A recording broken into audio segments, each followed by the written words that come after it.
Hello my dear students, free KCET ಕ್ಲಾಸಸ್ಗೆ ನಿಮ್ಮೆಲ್ಲರಿಗೂ ಸ್ವಾಗತ. ನನ್ನ ಹೆಸರು ಶ್ರೀನಿವಾಸ್. ನಾನು government PU college Hanagodu, Hunsur taluk, Mysuru ಇಲ್ಲಿ ಕೆಮಿಸ್ಟ್ರಿ ಲೆಕ್ಚರರ್ ಆಗಿ ವರ್ಕ್ ಮಾಡ್ತಾ ಇದ್ದೀನಿ. ನಾನಿವತ್ತು ನಿಮಗೆ ಫಸ್ಟ್ ಇಯರ್ ಸಿಲೆಬಸ್ಸಿಂದ ಒಂದು ಚಾಪ್ಟರ್ ಇದೆ, ಕೆಮಿಕಲ್ ಈಕ್ವಲಿಬ್ರಿಯಮ್ ಅಂತ. ಈ ಚಾಪ್ಟರ್ ಮೇಲೆ ಒಂದಷ್ಟು ಆಬ್ಜೆಕ್ಟಿವ್ ಕ್ವಶನ್ಸ್ನ ಇವತ್ತು ಡಿಸ್ಕಷನ್ ಮಾಡ್ತಾ ಹೋಗೋಣ. Okay, will start. ಫಸ್ಟಿಗೆ ಈಕ್ವಲಿಬ್ರಿಯಮ್ ಅಂದ್ರೆ ಏನು ಅಂತ ತಿಳ್ಕೊಳ್ಳೋಣ. ಇಲ್ಲಿ ನೋಡ್ರಪ್ಪ, ಕೆಲವು ರಿಯಾಕ್ಷನ್ಸನ್ನು ನೀವು ನೋಡಿರ್ತೀರಾ.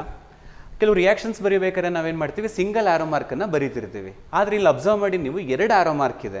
ಈ 2 ಆರೋ ಮಾರ್ಕ್ ಏನು ಇಂಡಿಕೇಟ್ ಮಾಡುತ್ತೆ ಅಂದರೆ, ರಿಯಾಕ್ಟೆಂಟು ರಿಯಾಕ್ಟ್ ಆಗಿ ಪ್ರಾಡಕ್ಟನ್ನ ಕೊಡ್ತಾ ಇದೆ. At the same time product some amount ಏನಾಗ್ತಾ ಇದೆ, ರಿಯಾಕ್ಟೆಂಟ್ ಆಗಿ ಕನ್ವರ್ಟ್ ಬ್ಯಾಕ್ ಆಗ್ತಾ ಇದೆ, ವಾಪಸ್ ಕನ್ವರ್ಟ್ ಆಗ್ತಾ ಇದೆ. ಯಾವುದೋ ಒಂದು ಪರ್ಟಿಕ್ಯುಲರ್ ಟೈಮಲ್ಲಿ ರಿಯಾಕ್ಟೆಂಟು ಪ್ರಾಡಕ್ಟ್ ಆಗುವಂಥ ರೇಟು ಮತ್ತು ಪ್ರಾಡಕ್ಟು ರಿಯಾಕ್ಟೆಂಟ್ಸ್ ಆಗುವಂಥ ರೇಟು ಎರಡು ಈಕ್ವಲ್ ಆಗಿಬಿಡುತ್ತೆ. ಯಾವ ಟೈಮಲ್ಲಿ ಫಾರ್ವರ್ಡ್ದು ರೇಟು ಮತ್ತು ಬ್ಯಾಕ್ವರ್ಡ್ದು ರೇಟು ಈಕ್ವಲ್ ಆಗುತ್ತೋ ಆ ಸ್ಟೇಜನ್ನು ನಾವು ಈಕ್ವಲಿಬ್ರಿಯಮ್ ಅಂಥೇಳಿ ಕರಿತೀವಿ. ಓಕೆನಾ? ಈಗ ಈಕ್ವಲಿಬ್ರಿಯಮ್ ರಿಯಾಕ್ಷನ್ಸಲ್ಲಿ ನಾವು ಈಕ್ವಲಿಬ್ರಿಯಮ್ ಕಾನ್ಸ್ಟೆಂಟನ್ನು ಮೆಷರ್ ಮಾಡಬೇಕಾಗತ್ತೆ. ಓಕೆನಾ? ರಿಯಾಕ್ಷನ್ದು ನೇಚರನ್ನು ಸ್ಟಡಿ ಮಾಡಬೇಕು ಅಂದರೆ ಈ ಈಕ್ವಲಿಬ್ರಿಯಮ್ ಕಾನ್ಸ್ಟೆಂಟು ತುಂಬಾ ಹೆಲ್ಪ್ ಮಾಡುತ್ತೆ. ಓಕೆ, ಈ ಈಕ್ವಲಿಬ್ರಿಯಮ್ ಕಾನ್ಸ್ಟೆಂಟನ್ನು ಕಂಡುಹಿಡಿಯೋಕ್ಕೆ ನಾವು ಲಾ ಆಫ್ ಮಾಸ್ ಆ್ಯಕ್ಷನ್ನ ಯೂಸ್ ಮಾಡ್ಕೋಬೋದು. ಹೇಗೆ ಬರೆಯೋದು ಅದನ್ನು ನೋಡ್ಕೊಳ್ಳಿ. ಈಗ ಲಾ ಆಫ್ ಮಾಸ್ ಆ್ಯಕ್ಷನ್ ಪ್ರಕಾರ ಹೋದರೆ, ಈಗ ಈ ರಿಯಾಕ್ಷನ್ಗೆ ನೀವು ಅಪ್ಲೈ ಮಾಡೋದಾದರೆ ಈಕ್ವಲಿಬ್ರಿಯಮ್ ಕಾನ್ಸ್ಟೆಂಟನ್ನ KC ಅಂತ ಹೇಳಿ ಬರಿತೀವಿ ಕಣ್ರಪ್ಪ. KC is equal to, first product side ಹೋಗಿ, ಪ್ರಾಡಕ್ಟ್ ಸೈಡಲ್ಲಿ ಅದು ಗ್ಯಾಸ, ಸಾಲಿಡ, ಲಿಕ್ವಿಡ ನೋಡ್ಕೊಳ್ಳಿ. ಗ್ಯಾಸ್ ಲಿಕ್ವಿಡ್ ಆದರೆ ತೊಗೊಳ್ಳಿ, ಸಾಲಿಡ್ ಆದರೆ ಕನ್ಸಿಡರ್ ಮಾಡಬೇಡಿ, ಯಾಕೆಂದರೆ ಅದರದ್ದು ಕಾನ್ಸಂಟ್ರೇಷನ್ ಯೂನಿಟಿ ಆಗಿರುತ್ತೆ. ಈಗ ಪ್ರಾಡಕ್ಟ್ ಸೈಡ್ ಹೋಗ್ತೀನಿ ನಾನು. ಫಸ್ಟು NH3 ಇದೆ, ಅದು ಆ್ಯಕ್ಚುಲಿ ಗ್ಯಾಸ್ ಅದು. ಗ್ಯಾಸ್ ಆಗಿರೋದ್ರಿಂದ ಅದನ್ನು ನಾವು ಕನ್ಸಿಡರ್ ಮಾಡ್ಬೋದು, ಅದಕ್ಕೆ ಮೇಲ್ಗಡೆ ಬರ್ಕೊಂಡಿದ್ದೀನಿ NH3. ಇಲ್ಲಿ ಕೋಎಫಿಷಿಯಂಟ್ 2 ಇದೆ, ಅದಕ್ಕೆ ಪವರ್ 2 ಬರ್ಕೊಂಡಿದ್ದೀನಿ. ಅದಾದಮೇಲೆ ಬೇರೆ ಇನ್ಯಾವುದು ಪ್ರಾಡಕ್ಟು ಅಲ್ಲಿ ಇಲ್ಲ. ಡಿವೈಡೆಡ್ ಬೈ ರಿಯಾಕ್ಟೆಂಟ್ ಸೈಡ್ ಬಂದ್ರಪ್ಪ, N2 ಇದೆ. N2 ಕೂಡ ಗೇಷಿಯಸ್ ಸ್ಟೇಟಲ್ಲಿದೆ, ಕನ್ಸಿಡರ್ ಮಾಡ್ಬೋದು, ಅದ್ರ ಕೋಎಫಿಷಿಯಂಟ್ 1 ಇದೆ, N2 power 1. H2 gaseous ಸ್ಟೇಟಲ್ಲಿದೆ, consider ಮಾಡ್ಬೋದು, H2, ಅದ್ರ ಕೋಎಫಿಷಿಯಂಟ್ 3 ಇದೆ, ಪವರ್ 3. ಓಕೆ, ಈಗ ಈ ಕಾನ್ಸಂಟ್ರೇಷನ್ ಟರ್ಮ್ದು ವ್ಯಾಲ್ಯೂಸ್ನೆಲ್ಲ ನೀವು ಸಬ್ಸ್ಟಿಟ್ಯೂಟ್ ಮಾಡಿ ಕ್ಯಾಲ್ಕುಲೇಷನ್ ಮಾಡಿದ್ರೆ ನಮಗೆ equilibrium constant with respect to concentration ಸಿಗುತ್ತೆ ಅಷ್ಟೇ. ಬಟ್ ಇದನ್ನೇ ನೀವು ವಿತ್ ರೆಸ್ಪೆಕ್ಟ್ ಟು ಪ್ರೆಷರು ಮಾಡ್ಬೋದು, equilibrium constant with respect to pressure. ಅವಾಗ ಏನು ಮಾಡಬೇಕು, ಕಾನ್ಸಂಟ್ರೇಷನ್ ಬದಲು ಪ್ರೆಷರ್ ತೊಗೊಂಡ್ರೆ ಆಯಿತು. ನೋಡಿ, ನಾನು ಕಾನ್ಸಂಟ್ರೇಷನ್ ಬದಲು ಏನು ತೊಗೊಂಡಿದ್ದೀನಿ, ಪ್ರೆಷರ್ ತೊಗೊಂಡಿದ್ದೀನಿ. Pressure of NH3 power 2, same way. ಅರ್ಥ ಆಯ್ತೇನ್ರಪ್ಪ? ಈಗ ಇನ್ನೊಂದು ಎಕ್ಸಾಂಪಲ್ ತೊಗೊಳ್ಳೋಣ. ಅವಾಗ ಈಕ್ವಲಿಬ್ರಿಯಮ್ ಕಾನ್ಸ್ಟೆಂಟ್ ಬರೆಯೋದಕ್ಕೆ ಇಲ್ಲಿ ನೋಡಿ, C+O2 CO2 ಅಂತಿದೆ. ಈಗ ಇಲ್ಲಿ ಫಸ್ಟು ಪ್ರಾಡಕ್ಟ್ ಸೈಡ್ ಹೋಗೋಣ. ಪ್ರಾಡಕ್ಟ್ ಸೈಡ್ ಯಾರಿದ್ದಾರೆ, CO2. ಏನಿದು, ಗ್ಯಾಸ್, ಕನ್ಸಿಡರ್ ಮಾಡ್ಬೋದು, ಬರ್ಕೊಂಡಿದ್ದೀನಿ CO2. ಕೋಎಫಿಷಿಯಂಟ್ 1 ಇದೆ, ಪವರ್ 1. ಡಿವೈಡೆಡ್ ಬೈ ರಿಯಾಕ್ಟೆಂಟ್ ಸೈಡಿಗೆ ಬನ್ನಿ, ಕಾರ್ಬನ್ ಸಾಲಿಡ್ ಇದೆ, ತಗೊಳ್ಳೋ ಹಂಗಿಲ್ಲ. O2ಗೆ ಹೋಗೋಣ, ಅದನ್ನು ಕನ್ಸಿಡರ್ ಮಾಡ್ಬೋದು. O2 ಕೋಎಫಿಷಿಯಂಟ್ ಎಷ್ಟಿದೆ, 1 ಇದೆ. O2 ಪವರ್ 1 ಆಯಿತು. ಈ ರೀತಿ ನೀವು ಈಕ್ವಲಿಬ್ರಿಯಮ್ ಕಾನ್ಸ್ಟೆಂಟನ್ನು ಕಂಡುಹಿಡಿಬೋದು. ಹಾಗೆ ಇದನ್ನು KP ಬರೆಯೋದಾದರೆ ಕಾನ್ಸಂಟ್ರೇಷನ್ ಬದಲು ನಾವೇನು ಹಾಕೋಬೇಕು, ಪಾರ್ಷಿಯಲ್ ಪ್ರೆಷರ್ ಹಾಕೋಬೇಕು. ಈಗ ಅರ್ಥ ಆಗಿದೆ ಅಂತ ಅನ್ಕೋತೀನಿ. ಈಗ ಇದ್ರ ಮೇಲೆ ಏನು ಮಾಡೋಣ, ಒಂದು ನ್ಯೂಮರಿಕಲ್ನ ಸಾಲ್ವ್ ಮಾಡೋಣ. ಓಕೆ, ಆಬ್ಜೆಕ್ಟಿವ್ ಕ್ವಶನ್ನ. ಫಸ್ಟ್ ಕ್ವಶನ್ ನೋಡ್ರಪ್ಪ, ಏನಂತಿದೆ, ಇನ್ ದ ಈಕ್ವಲಿಬ್ರಿಯಮ್ ರಿಯಾಕ್ಷನ್ ಕೊಟ್ಟಿದ್ದಾರೆ, ಯಾವುದೋ ಒಂದು ಈಕ್ವಲಿಬ್ರಿಯಮ್ ರಿಯಾಕ್ಷನ್ ಕೊಟ್ಟಿದ್ದಾರೆ. ಆ ಈಕ್ವಲಿಬ್ರಿಯಮ್ ರಿಯಾಕ್ಷನ್ಗೆ ಈಕ್ವಲಿಬ್ರಿಯಮ್ ಕಾನ್ಸ್ಟೆಂಟನ್ನು ಇನ್ ಟರ್ಮ್ಸ್ ಆಫ್ ಪ್ರೆಷರ್ ಬರೆದ್ರೆ ಏನು ಈಕ್ವೇಷನ್ ಬರುತ್ತೆ ಅಂತ ಕೇಳ್ತಾ ಇದ್ದಾರೆ, ಈಕ್ವೇಷನ್ ಕೇಳ್ತಾ ಇದ್ದಾರೆ. ಈಗ ಅಬ್ಸರ್ವ್ ಮಾಡಿ, ಸಾಲಿಡ್ ಇದೆ, ಗ್ಯಾಸ್ ಇದೆ. ನಾವು ಈಕ್ವಲಿಬ್ರಿಯಮ್ ಕಾನ್ಸ್ಟೆಂಟ್ ಬರೀಬೇಕಾದ್ರೆ ಫಸ್ಟು ಪ್ರಾಡಕ್ಟ್ ಸೈಡ್ ಹೋಗಬೇಕು. ಪ್ರಾಡಕ್ಟ್ ಸೈಡಲ್ಲಿ ಇದು ಸಾಲಿಡ್ ಇದೆ, ಕನ್ಸಿಡರ್ ಮಾಡಬೇಡಿ. CO2 ಗ್ಯಾಸ್ ಇದೆ, ಕನ್ಸಿಡರ್ ಮಾಡ್ಬೋದು. CO2 power 1, partial pressure of CO2 power 1 ಅಂತ ತಗೋಬೋದು. ನೆಕ್ಸ್ಟ್ ಪ್ರಾಡಕ್ಟ್ ಮುಗೀತು, ರಿಯಾಕ್ಟೆಂಟ್ ಸೈಡಿಗೆ ಬನ್ನಿ. ಇಲ್ಲಿ CaCO3 ಸಾಲಿಡ್ ಇದೆ, ಸಾಲಿಡ್ನ ಕನ್ಸಿಡರ್ ಮಾಡೋ ಹಾಗಿಲ್ಲ. ಆದ್ದರಿಂದ ಇಲ್ಲಿ ಇರೋದು ನಿಮಗೇನು, ಓನ್ಲಿ CO2 ಮಾತ್ರ. ಹಾಗಾಗಿ KP ಏನಾಗುತ್ತೆ, ಪಾರ್ಷಿಯಲ್ ಪ್ರೆಷರ್ ಆಫ್ CO2 ಆಗುತ್ತೆ. Partial pressure of CO2 option ಒಂದೇ ಒಂದು, D is the correct option ಆಗುತ್ತೆ. ಓಕೆನ್ರಪ್ಪ? ನೆಕ್ಸ್ಟು ಟಾಪಿಕ್ ನೋಡಿ. ಈಗ ನಾನು ಅಲ್ಲಿ ಹೇಳಿದೆ, ಈಕ್ವಲಿಬ್ರಿಯಮ್ ಕಾನ್ಸ್ಟೆಂಟನ್ನು ಕಂಡುಹಿಡಿಬೇಕು ಅಂದರೆ ಕಾನ್ಸಂಟ್ರೇಷನ್ ಬೇಕು ಅಟ್ ಈಕ್ವಲಿಬ್ರಿಯಮ್ SS2 ಅಂತ ಹೇಳ್ಬಿಟ್ಟು. ಆ ಈಕ್ವಲಿಬ್ರಿಯಮ್ ಕಾನ್ಸಂಟ್ರೇಷನ್ನ ಫೈಂಡ್ ಔಟ್ ಮಾಡೋದು ಹೇಗೆ ಅನ್ನೋದನ್ನ ನೋಡ್ಕೊಳ್ಳಿ. ಈಗ ಫಸ್ಟಿಗೆ ನಾನೊಂದು ಈಕ್ವೇಷನ್ ತೊಗೊಂಡಿದ್ದೀನಿ, N2 3H2 gives 2NH3 ಅಂತ. ಈಗ ಅದನ್ನೇನು ಮಾಡಿದ್ದಾರೆ, ಇನಿಷಿಯಲಿ N2ನ 3 ಮೋಲ್ ತೊಗೊಂಡಿದ್ದೀವಿ, H2ನ 2 ಮೋಲ್ ತೊಗೊಂಡಿದ್ದಾರೆ. ಬಟ್ ಅಮೋನಿಯಾನ 0 ಅಂತ ತೊಗೊಂಡಿದ್ದೀನಿ ನಾನು. ಯಾಕೆ, ಇನಿಷಿಯಲಿ ಅಂದರೆ ಏನರಪ್ಪ, ಇನ್ನೂ ರಿಯಾಕ್ಷನ್ನೇ ಸ್ಟಾರ್ಟ್ ಆಗಿಲ್ಲ. ಇನ್ನೂ ರಿಯಾಕ್ಷನ್ನೇ ಸ್ಟಾರ್ಟ್ ಆಗಿಲ್ಲ ಅಂದರೆ ಪ್ರಾಡಕ್ಟ್ ಇರುತ್ತೇನರಪ್ಪ? ಖಂಡಿತ ಇರಲ್ಲ. ಸೊ ಅದಕ್ಕೆ ನಾನು ಪ್ರಾಡಕ್ಟನ್ನ 0 ಅಂತ ತೊಗೊಂಡಿದ್ದೀನಿ. ಅಟ್ ಈಕ್ವಲಿಬ್ರಿಯಮ್ ಹೋಗೋಣ. ಅಟ್ ಈಕ್ವಲಿಬ್ರಿಯಮ್ ಇದ್ದಾಗ ಏನಾಗುತ್ತೆ, some amount of product form ಆಗಿರುತ್ತೆ ತಾನೆ, 0 ಅಂತೂ ಇರಲ್ಲ. ಬಟ್ ಎಷ್ಟು ಫಾರ್ಮ್ ಆಗಿದೆ ಅಂತ ನಿಮಗೆ ಗೊತ್ತಿಲ್ಲ ಅಂದ್ಕೊಳ್ಳಿ. ಅವಾಗ ಏನು ಮಾಡಬೇಕು ಅಂದರೆ, ಪ್ರಾಡಕ್ಟ್ ಎಷ್ಟು ಕೋಎಫಿಷಿಯಂಟ್ ಇದೆ ನೋಡಿ, 2 ಆಲ್ಫಾಷ್ಟು ಫಾರ್ಮ್ ಆಗಿರುತ್ತೆ ಅಂತ ಬರ್ಕೋಬೋದು ನೀವು. ಎಷ್ಟು ಫಾರ್ಮ್ ಆಗಿರುತ್ತೆ? 2 ಆಲ್ಫಾ. ಅಕಸ್ಮಾತ್ ಇಲ್ಲಿ 3 ಇದ್ದಿದ್ರೆ 3 ಆಲ್ಫಾ, 1 ಇದ್ದಿದ್ರೆ 1 ಆಲ್ಫಾ ಅಂತ ತಗೋಬೋದಿತ್ತು. ಸರಿ, ಅಮೋನಿಯಾ 2 ಆಲ್ಫಾಷ್ಟು ಫಾರ್ಮ್ ಆಗಿದೆ. ಹಾಗಿದ್ರೆ 8, ನಾ ಸ್ಟಾರ್ಟಿಂಗ್ ತೊಗೊಂಡಿದ್ದು 3, ಈಗಲೂ 3ನೇ ಇರುತ್ತಾ? ಇಲ್ಲ. ರಿಯಾಕ್ಷನ್ ಆಗಿ ಸ್ವಲ್ಪ ಹೊತ್ತು ಆಗಿರೋದ್ರಿಂದ ಸಮ್ ಅಮೌಂಟು ಆ 3 ಮೋಲ್ಸಲ್ಲಿ ಖರ್ಚಾಗಿರುತ್ತೆ. ಅದನ್ನು ಕಂಡುಹಿಡಿಯೋದು ಹೇಗೆ ಅಂದರೆ, ಈ 3 ಬರ್ಕೋತೀರಾ, ಕೋಎಫಿಷಿಯಂಟ್ ಎಷ್ಟಿದೆ? 1 ಆಲ್ಫಾ, 1 ಆಲ್ಫಾ. ಇಲ್ಲಿ ಎಷ್ಟಿದೆ? 3 ಮೈನಸ್ ಅದ್ರ ಅಮೌಂಟು, ಸ್ಟಾರ್ಟಿಂಗ್ ನಾವು ತೊಗೊಂಡಿರೋದು 2, ಅದ್ರ ಕೋಎಫಿಷಿಯಂಟ್ ಎಷ್ಟಿದೆ? 3. So 2 minus 3 alpha. ಇದು ಈಕ್ವಲಿಬ್ರಿಯಮಲ್ಲಿ ಉಳ್ಕೊಂಡಿರುವಂಥ ಕಾನ್ಸಂಟ್ರೇಷನ್ಸು. ಇವುಗಳನ್ನ ಆ್ಯಡ್ ಮಾಡಿದ್ರೆ ನಿಮಗೆ total number of moles at equilibrium, reactant product ಸೇರಿ ಎಷ್ಟಿದೆ ಅಂತ ನಿಮಗೆ ಸಿಕ್ಬಿಡುತ್ತಲ್ಲ ಆನ್ಸರ್. ಅರ್ಥ ಆಯ್ತಲ್ವಾ? ಸೊ ಇಲ್ಲಿ ಕೆಲವು ಸಲ ಏನಾಗ್ಬೋದು ಅಂದರೆ, ನಿಮಗೆ ಅಲ್ಲಿ ಈ ಆಲ್ಫಾ ಅಂತ ತಗೊಳ್ಳೋದ್ರ ಬದಲಾಗಿ ಅವರೇ ಒಂದಷ್ಟು ಅಮೌಂಟನ್ನು ಕೊಟ್ಬಿಟ್ಟಿರ್ತಾರೆ. ಅಟ್ ಈಕ್ವಲಿಬ್ರಿಯಮ್ ಪ್ರಾಡಕ್ಟ್ ಎಷ್ಟಿದೆ ಅಂತ ಕೊಟ್ಟಿರ್ತಾರೆ. ಆವಾಗ ನೀವು ಆಲ್ಫಾ ಅಂತ ತಗೊಳ್ಳೋ ಅವಶ್ಯಕತೆ ಇಲ್ಲ. ಓಕೆ, ಕೊಟ್ಟಿಲ್ಲ ಅಂದಾಗ ನಾವು ಆಲ್ಫಾ ಅಂತ ಹೇಳಿ ತಗೋಬೇಕಾಗ. ಈ ಪ್ರಾಬ್ಲಮ್ ನೋಡ್ರಪ್ಪ, ಇದು ಏನಂತಿದೆ, if alpha is the fraction of HI dissociated at equilibrium in the reaction. ಅಂದರೆ ಒಂದು ಈಕ್ವಲಿಬ್ರಿಯಮ್ ರಿಯಾಕ್ಷನ್ ಕೊಟ್ಟಿದ್ದಾರೆ. ಆ ಈಕ್ವಲಿಬ್ರಿಯಮ್ ರಿಯಾಕ್ಷನ್ನ ಸ್ಟಾರ್ಟಿಂಗ್ ವಿತ್ 2 ಮೋಲ್ಸಿಂದ ಶುರು ಮಾಡ್ತಾ ಇದ್ದಾರೆ. ಶುರು ಮಾಡಿದ್ರೆ total number of moles of reactant and products at equilibrium ಕೇಳ್ತಾ ಇದ್ದಾರೆ. ಅಂದರೆ ಈಕ್ವಲಿಬ್ರಿಯಮ್ ಅಟೈನ್ ಆದಮೇಲೆ ಎಷ್ಟು ಮೋಲ್ಸ್ ಇರುತ್ತೆ ಟೋಟಲ್ ಅಂತ ಹೇಳಿ ಕೇಳ್ತಾ ಇದ್ದಾರೆ. ಈಗ ರಿಯಾಕ್ಷನ್ ಏನು ಕೊಟ್ಟಿರೋದವರು ನೋಡ್ರಪ್ಪ, 2HI gives H2 plus I2 ಅಂತಿದೆ ಅಲ್ವೇನ್ರಪ್ಪ. ಸೊ ಇನಿಷಿಯಲಿ ಎಷ್ಟು ಅಮೌಂಟ್ ತೊಗೊಂಡಿದ್ದಾರೆ ಅವರು, ಅದನ್ನು ನೋಡೋಣ. ಐ ಅಂತ ಬರ್ಕೋತೀನಿ. ಇನಿಷಿಯಲಿ ನೋಡಿ ಎಷ್ಟು ಹೇಳ್ತಾ ಇದ್ದಾರೆ, 2 ಮೋಲ್ಸ್ ಆಫ್ HI ಟೇಕನ್. ಇದು 2 ಮೋಲ್ಸ್ ಇದೆಯಂತೆ. ಓಕೆ, ಇನಿಷಿಯಲಿ ಅಂದಾಗ ಪ್ರಾಡಕ್ಟ್ ಏನಾಗಿರುತ್ತೆ? 0 ಆಗಿರುತ್ತೆ. ಎರಡನ್ನೂ 0 ಅಂತ ಬರ್ಕೊಳ್ಳೋಣ. ಈಗ ಅಟ್ ಈಕ್ವಲಿಬ್ರಿಯಮ್ ಹೋಗೋಣ. ಓಕೆ, ಅಟ್ ಈಕ್ವಲಿಬ್ರಿಯಮ್ ಅಟೈನ್ ಆದಾಗ H2 I2 ಎಷ್ಟಿದೆ ಅಂತ ಗೊತ್ತಿಲ್ಲದಾಗ ಏನು ಮಾಡಬೇಕು? ಆಲ್ಫಾ ಅಂತ ತಗೊಳ್ಳೋಣ. ಎಷ್ಟು ಆಲ್ಫಾ ತಗೋಬೇಕು ಅದನ್ನು ನೋಡಿ. ಎಷ್ಟು ಕೋಎಫಿಷಿಯಂಟ್ ಇದೆ ಇಲ್ಲಿ? 1. ಅದಕ್ಕೆ 1 ಆಲ್ಫಾ ಅಂತ ತಗೊಳ್ಳೋಣ. ಇಲ್ಲಿ I2 ಎಷ್ಟಿದೆ? ಅದು ಕೂಡ 1 ಇದೆ. ಸೊ 1 ಆಲ್ಫಾ ಅಂತ ತಗೊಳ್ಳೋಣ. ಹಾಗಿದ್ರೆ HI ಎಷ್ಟು ಉಳಿಯುತ್ತೆ ಅಟ್ ಈಕ್ವಲಿಬ್ರಿಯಮ್ ಅಂದಾಗ? ಎಷ್ಟಿತ್ತು? ಇನಿಷಿಯಲಿ 2 ಇತ್ತು. ಅದ್ರಲ್ಲಿ ಎಷ್ಟು ಖರ್ಚಾಯಿತು ಅಂತ ನೋಡಬೇಕು. ಅದನ್ನು ಕ್ಯಾಲ್ಕುಲೇಟ್ ಮಾಡೋದು ಹೇಗೆ? ಇಲ್ಲಿ ಕೋಎಫಿಷಿಯಂಟ್ 2 ಇದೆ, ಆಲ್ಫಾ ತಗೊಳ್ಳಿ, 2 ಇಂಟು ಆಲ್ಫಾ. ಸೊ ಇದು ಅಟ್ ಈಕ್ವಲಿಬ್ರಿಯಮ್ ಅವ್ರದ್ದು ಕಾನ್ಸಂಟ್ರೇಷನ್ ಸಿಕ್ತು. ಬಟ್ ಅವ್ರು ಕೇಳ್ತಾ ಇರೋದೇನು? ಟೋಟಲ್ ಕೇಳ್ತಾ ಇರೋದು. ಸೊ ಟೋಟಲ್ ಅಂದರೆ ಏನು ಮಾಡಬೇಕಪ್ಪ? ಆ್ಯಡ್ ಮಾಡ್ಕೊಳ್ಳೋಣ. Total is equal to 2 minus 2 alpha plus 1 alpha plus 1 alpha. So ಅವಾಗ ಮೈನಸ್ 2 ಆಲ್ಫಾ ಪ್ಲಸ್ 1 ಆಲ್ಫಾ ಎಲ್ಲ ಕ್ಯಾನ್ಸಲ್ ಆಗುತ್ತೆ, ಉಳಿಯೋದು 2. ಸೊ ನಿಮಗೆ ಆನ್ಸರ್ 2 ಎಲ್ಲಿದೆ? ಆಪ್ಷನ್ ಬಿ ಯಲ್ಲಿದೆ. ಅರ್ಥ ಆಯ್ತಾ? ಈಗ ಇದೇ ಥರದ್ದು ಇನ್ನೊಂದು ಕ್ವಶನ್ ಮಾಡೋಣ. ನೋಡಿ, in a reaction A plus B give C plus D ಅಂತ ಒಂದು ಈಕ್ವಲಿಬ್ರಿಯಮ್ ರಿಯಾಕ್ಷನ್ ಕೊಟ್ಟಿದ್ದಾರೆ. ಫಸ್ಟ್ ಆ ರಿಯಾಕ್ಷನ್ನ ಬರ್ಕೋತೀನಿ, ಆಯಿತಾ? ರಿಯಾಕ್ಷನ್ ಬರ್ಕೊಳ್ಳೋಣ. ಏನಂತಿದೆ? A plus B gives C plus D ಅಂತಿದೆ, ಆಯಿತಾ? And the reactant A and B were 0.9 mole ಅಂತೆ. ಇನಿಷಿಯಲಿ A ಮತ್ತು B ಎಷ್ಟಿದೆಯಂತೆ? 0.9 ಇದೆಯಂತೆ. ಓಕೆ, ಇನಿಷಿಯಲಿ ಐ ಅಂತ ಬರ್ಕೋತೀನಿ ಕಣ್ರಪ್ಪ. A ಎಷ್ಟಿದೆ? 0.9 ಇದೆ. B ಎಷ್ಟಿದೆ? 0.9 ಇದೆ. C D ಎಷ್ಟಾಗಿರುತ್ತೆ ಇನಿಷಿಯಲಿ ಗೊತ್ತಲ್ವಾ? 0. ಪ್ರಾಡಕ್ಟು 0. ನೆಕ್ಸ್ಟ್ ಈಕ್ವಲಿಬ್ರಿಯಮ್ ಹೋಗೋಣ. ಅಟ್ ಈಕ್ವಲಿಬ್ರಿಯಮ್ ಮುಂದಕ್ಕೆ ಓದಿ. At equilibrium the concentration of D was found to be 0.6. ಅಂದರೆ ಇಲ್ಲಿ ನೀವು ಆಲ್ಫಾ ಅಂತ ತಗೊಳ್ಳೋ ಹಾಗಿಲ್ಲ. ಯಾಕೆಂದರೆ ಅಟ್ ಈಕ್ವಲಿಬ್ರಿಯಮ್ ಎಷ್ಟು ಮೋಲ್ಸ್ ಇದೆ ಅಂತ ಅವರೇ ಕೊಟ್ಬಿಟ್ಟಿದ್ದಾರೆ. ಯಾರನ್ನು ಕೊಟ್ಟಿದ್ದಾರೆ? ಡಿ ಕೊಟ್ಟಿದ್ದಾರೆ. ಸೊ ಡಿ ಅನ್ನೋದು ಅಟ್ ಈಕ್ವಲಿಬ್ರಿಯಮ್ 0.6 ಇದೆಯಂತೆ. ಸೊ ಡಿ 0.6 ಆದಮೇಲೆ ಸೀನ್ ಎಷ್ಟಿರುತ್ತೆ? ಅದು 0.6 ಇರುತ್ತೆ. ಸರಿ, ಅದೇನು ಗೊತ್ತಾಗುತ್ತೆ ಸರ್ ನಮಗೆ ಅಂತ ಕೇಳಿದ್ರೆ, ಇಲ್ಲಿ 1 ಮೋಲ್ ಇದೆ, ಇದು 1 ಮೋಲ್ ಇದೆ, ಇಬ್ಬರು ರೇಷಿಯೋ ಸೇಮ್ ಇದ್ಮೇಲೆ ಇದು ಸೇಮ್ ಬರುತ್ತೆ 0.6. ಈಗ ಇದನ್ನು ಕಂಡುಹಿಡಿಬೇಕು. ಮೊದಲು 0.9 ಇತ್ತು, ಈಗ 0.9 ಇರುತ್ತಾ? ಇಲ್ಲ, ಮೈನಸ್ ಮಾಡಬೇಕು. ಎಷ್ಟು ಮೈನಸ್ ಮಾಡಬೇಕು? 1 ಇಂಟು 0.6.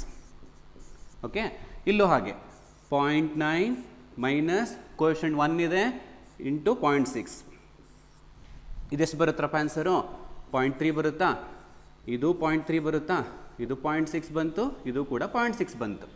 ಕ್ಲಿಯರ್? ಈಗ ನಾವೇನು ಮಾಡಬೇಕು, ಈಕ್ವಲಿಬ್ರಿಯಂ ಕಾನ್ಸ್ಟೆಂಟ್ ಕಂಡುಹಿಡಿಯಬೇಕು. ಓಕೆ, ಈಕ್ವಲಿಬ್ರಿಯಂ ಕಾನ್ಸ್ಟೆಂಟ್ ಕಂಡುಹಿಡಿಯಬೇಕು. ಆ ಈಕ್ವಲಿಬ್ರಿಯಂ ಕಾನ್ಸ್ಟೆಂಟ್ಗೆ ಫಾರ್ಮುಲಾ ಹಾಕೋಣ. ಏನು ಈಕ್ವಲಿಬ್ರಿಯಂ ಕಾನ್ಸ್ಟೆಂಟ್ಗೆ formula? K C is equal to concentration of C, concentration of D power divided by concentration of A into concentration of B. ವ್ಯಾಲ್ಯೂಗಳನ್ನ ಸಬ್ಸ್ಟಿಟ್ಯೂಟ್ ಮಾಡ್ಕೊಳ್ರಪ್ಪ. C ಎಷ್ಟಿದೆ 0.6, ಡಿನೂ 0.6, ಇವರಿಬ್ರದ್ದು ವ್ಯಾಲ್ಯೂ 0.3 ಇಂಟು 0.3 ಇದೆ. ಇದನ್ನು ಸಿಂಪ್ಲಿಫೈ ಮಾಡಿ. 3 1s 3 2s 3 1s 3 2s 2 into 2 multiply ಮಾಡಿದ್ರೆ ಎಷ್ಟು ಬರುತ್ತೆ? 4. ನೋಡಿ 4 ಇದೆ ಆನ್ಸರ್, ಇಲ್ಲಿ 4 ಇದೆ ಅಲ್ವೇನ್ರಪ್ಪ? So this the way you can calculate the equilibrium constant. ನಿಮಗೆ ಈಕ್ವಲಿಬ್ರಿಯಂ ಕಾನ್ಸಂಟ್ರೇಷನ್ ಕೊಟ್ಟಾಗ ಈ ರೀತಿ ನಾವು ಕ್ಯಾಲ್ಕುಲೇಟ್ ಮಾಡ್ಬೋದು. ಓಕೆನಾ? ಈಗ ನೆಕ್ಸ್ಟ್ ಸ್ಲೈಡ್ಗೆ ಹೋಗೋಣ. ನೆಕ್ಸ್ಟ್ ಸ್ಲೈಡಲ್ಲಿ ನಿಮಗೊಂದು ಕಾನ್ಸೆಪ್ಟ್ ಹೇಳ್ಕೊಡ್ತೀನಿ ನೋಡಿ, ಆಮೇಲೆ ಕ್ವಶನ್ಸ್ ಮಾಡೋಣ. ಏನಂದರೆ, ಒಂದು ಈಕ್ವಲಿಬ್ರಿಯಂ ರಿಯಾಕ್ಷನ್ ಕೊಟ್ಟಿರ್ತಾರಪ್ಪ. ಇಲ್ಲಿ ನೋಡಿ, ಎಕ್ಸ್ ಗಿವ್ಸ್ ವೈ ಅಂತ. ಕೆ ಇಸ್ ಈಕ್ವಲ್ ಟು ಎಷ್ಟು ಕೊಟ್ಟಿದ್ದಾರೆ? 3 ಕೊಟ್ಟಿದ್ದಾರೆ. ಅದನ್ನು ಕೊಟ್ಟಿದ್ದಾರೆ ಅವರೇ ನಿಮಗೆ. ನೆಕ್ಸ್ಟ್ ಏನು ಮಾಡಿದ್ದಾರೆ? ರಿವರ್ಸ್ ಮಾಡಿದ್ದಾರೆ. ನೋಡಿ, ವೈ ಗಿವ್ಸ್ ಎಕ್ಸ್ ಅಂತ ರಿವರ್ಸ್ ಮಾಡಿಬಿಟ್ಟು ಕೆ ಎಷ್ಟಾಗುತ್ತೆ ಅಂತ ಕೇಳ್ತಾರೆ. ಈಕ್ವಲಿಬ್ರಿಯಂ ಕಾನ್ಸ್ಟೆಂಟ್ ಎಷ್ಟಿದೆ ಅಂತ ಕೇಳಿದ್ರು. ಅವಾಗ ಏನು ಮಾಡಿ ಅಂದರೆ, ಮುಂಚೆ ಏನಿತ್ತು ವ್ಯಾಲ್ಯೂ, ಈಕ್ವೇಷನ್ನ ರಿವರ್ಸ್ ಮಾಡಿದಾಗ 1/3 ಆಗುತ್ತೆ, ರೆಸಿಪ್ರೋಕಲ್ ಆಗುತ್ತೆ. 3 ಇತ್ತು, ರಿವರ್ಸ್ ಮಾಡಿರೋದ್ರಿಂದ 1/3 ಆಯಿತು. 4 ಇದ್ದರೆ 1/4 ಆಗುತ್ತೆ. 2/3 ಇದ್ದರೆ 3/2 ಆಗುತ್ತೆ. ಓಕೆನಾ? ಯಾವಾಗ ರಿವರ್ಸ್ ಮಾಡಿದಾಗ. ಬಟ್ ನಾರ್ಮಲ್ ರಿಯಾಕ್ಷನ್ಸಲ್ಲಿ ಏನಾಗುತ್ತೆ, ಥರ್ಮೋಡೈನಾಮಿಕ್ಸಲ್ಲೆಲ್ಲ ರಿವರ್ಸ್ ಮಾಡಿದ್ರೆ ಪ್ಲಸ್ ಇರೋದು ಮೈನಸ್ ಆಗುತ್ತೆ, ಮೈನಸ್ ಇರೋದು ಪ್ಲಸ್ ಆಗುತ್ತೆ ಅಲ್ವೇನ್ರಪ್ಪ? ಬಟ್ ಈಕ್ವಲಿಬ್ರಿಯಮಲ್ಲಿ ರಿವರ್ಸ್ ಮಾಡಿದ್ರೆ ಈಕ್ವೇಷನ್ನ ವ್ಯಾಲ್ಯೂ ರೆಸಿಪ್ರೋಕಲ್ ಆಗುತ್ತೆ. ಒಂದು ಅರ್ಥ ಆಯ್ತಾ? ನೆಕ್ಸ್ಟು ಅದೇ ಈಕ್ವೇಷನ್ ನೋಡಿ, ಎಕ್ಸ್ ಗಿವ್ಸ್ ವೈ ಅಂತಲೇ ಇದೆ, ರಿವರ್ಸ್ ಮಾಡಿಲ್ಲ. ಅದ್ರ ಬದಲು 2ನ ಮಲ್ಟಿಪ್ಲೈ ಮಾಡಿದ್ದಾರೆ. ಹೀಗೆ ಒಂದು ಈಕ್ವಲಿಬ್ರಿಯಂ ರಿಯಾಕ್ಷನ್ಗೆ ಸಮ್ ನಂಬರ್ನ ಮಲ್ಟಿಪ್ಲೈ ಮಾಡಿದರೆ ಅದ್ರ ಕೆ ವ್ಯಾಲ್ಯೂ ಏನಾಗುತ್ತೆ ಅಂತ ಕೇಳಿದ್ರು. ಆಗ ನೀವು ಮಲ್ಟಿಪ್ಲೈ ಮಾಡಿರೋ ನಂಬರ್ನ ಮುಂಚೆ ಇದ್ದಿದ್ದ ವ್ಯಾಲ್ಯೂದು ಪವರ್ಗೆ ತಗೋಬೇಕು. ನೋಡಿ, 3 ಪವರ್ 2. ಆ 2 ಎಲ್ಲಿಂದ ಬಂತು ಅಂದರೆ ಇಲ್ಲಿ 2ನ ಮಲ್ಟಿಪ್ಲೈ ಮಾಡಿದ್ದೀವಿ. ಅಕಸ್ಮಾತ್ 1/2ನ ಮಲ್ಟಿಪ್ಲೈ ಮಾಡಿದರೆ ಪವರ್ 1/2. ಓಕೆ, 3/2ನ ಮಲ್ಟಿಪ್ಲೈ ಮಾಡಿದರೆ ಪವರ್ 3/2. ಇಷ್ಟೇ. ಮಲ್ಟಿಪ್ಲೈ ಮಾಡಿರೋ ನಂಬರ್ನ ಮೊದಲು ಏನಿತ್ತು ವ್ಯಾಲ್ಯೂ ಅದ್ರ ಪವರ್ಗೆ ತಗೋಬೇಕು. ಕ್ಲಿಯರ್? ಮೂರನೇದು ನೋಡಿ, ಮೂರನೇದಲ್ಲಿ ಏನಾಗ್ತಾ ಇದೆ, ಎಕ್ಸ್ ಗಿವ್ಸ್ ವೈ ಇದ್ದಿದ್ದು ರಿವರ್ಸ್ ಆಗಿದೆಯಾ? ರಿವರ್ಸ್ ಆಗಿರೋದ್ರಿಂದ 3 ಇರೋದು 1/3 ಆಯಿತಾ? ಆಮೇಲೆ 1/2ಇಂದ ಮಲ್ಟಿಪ್ಲೈ ಮಾಡಿದಾರಾ? ಮಲ್ಟಿಪ್ಲೈ ಮಾಡಿರೋ ನಂಬರ್ನ ಏನು ಮಾಡಬೇಕು? ಪವರ್ಗೆ ತೊಗೋಬೇಕು. ಅರ್ಥ ಆಯ್ತಾ? ಇನ್ನೊಂದಿದೆ ಕಾನ್ಸೆಪ್ಟು.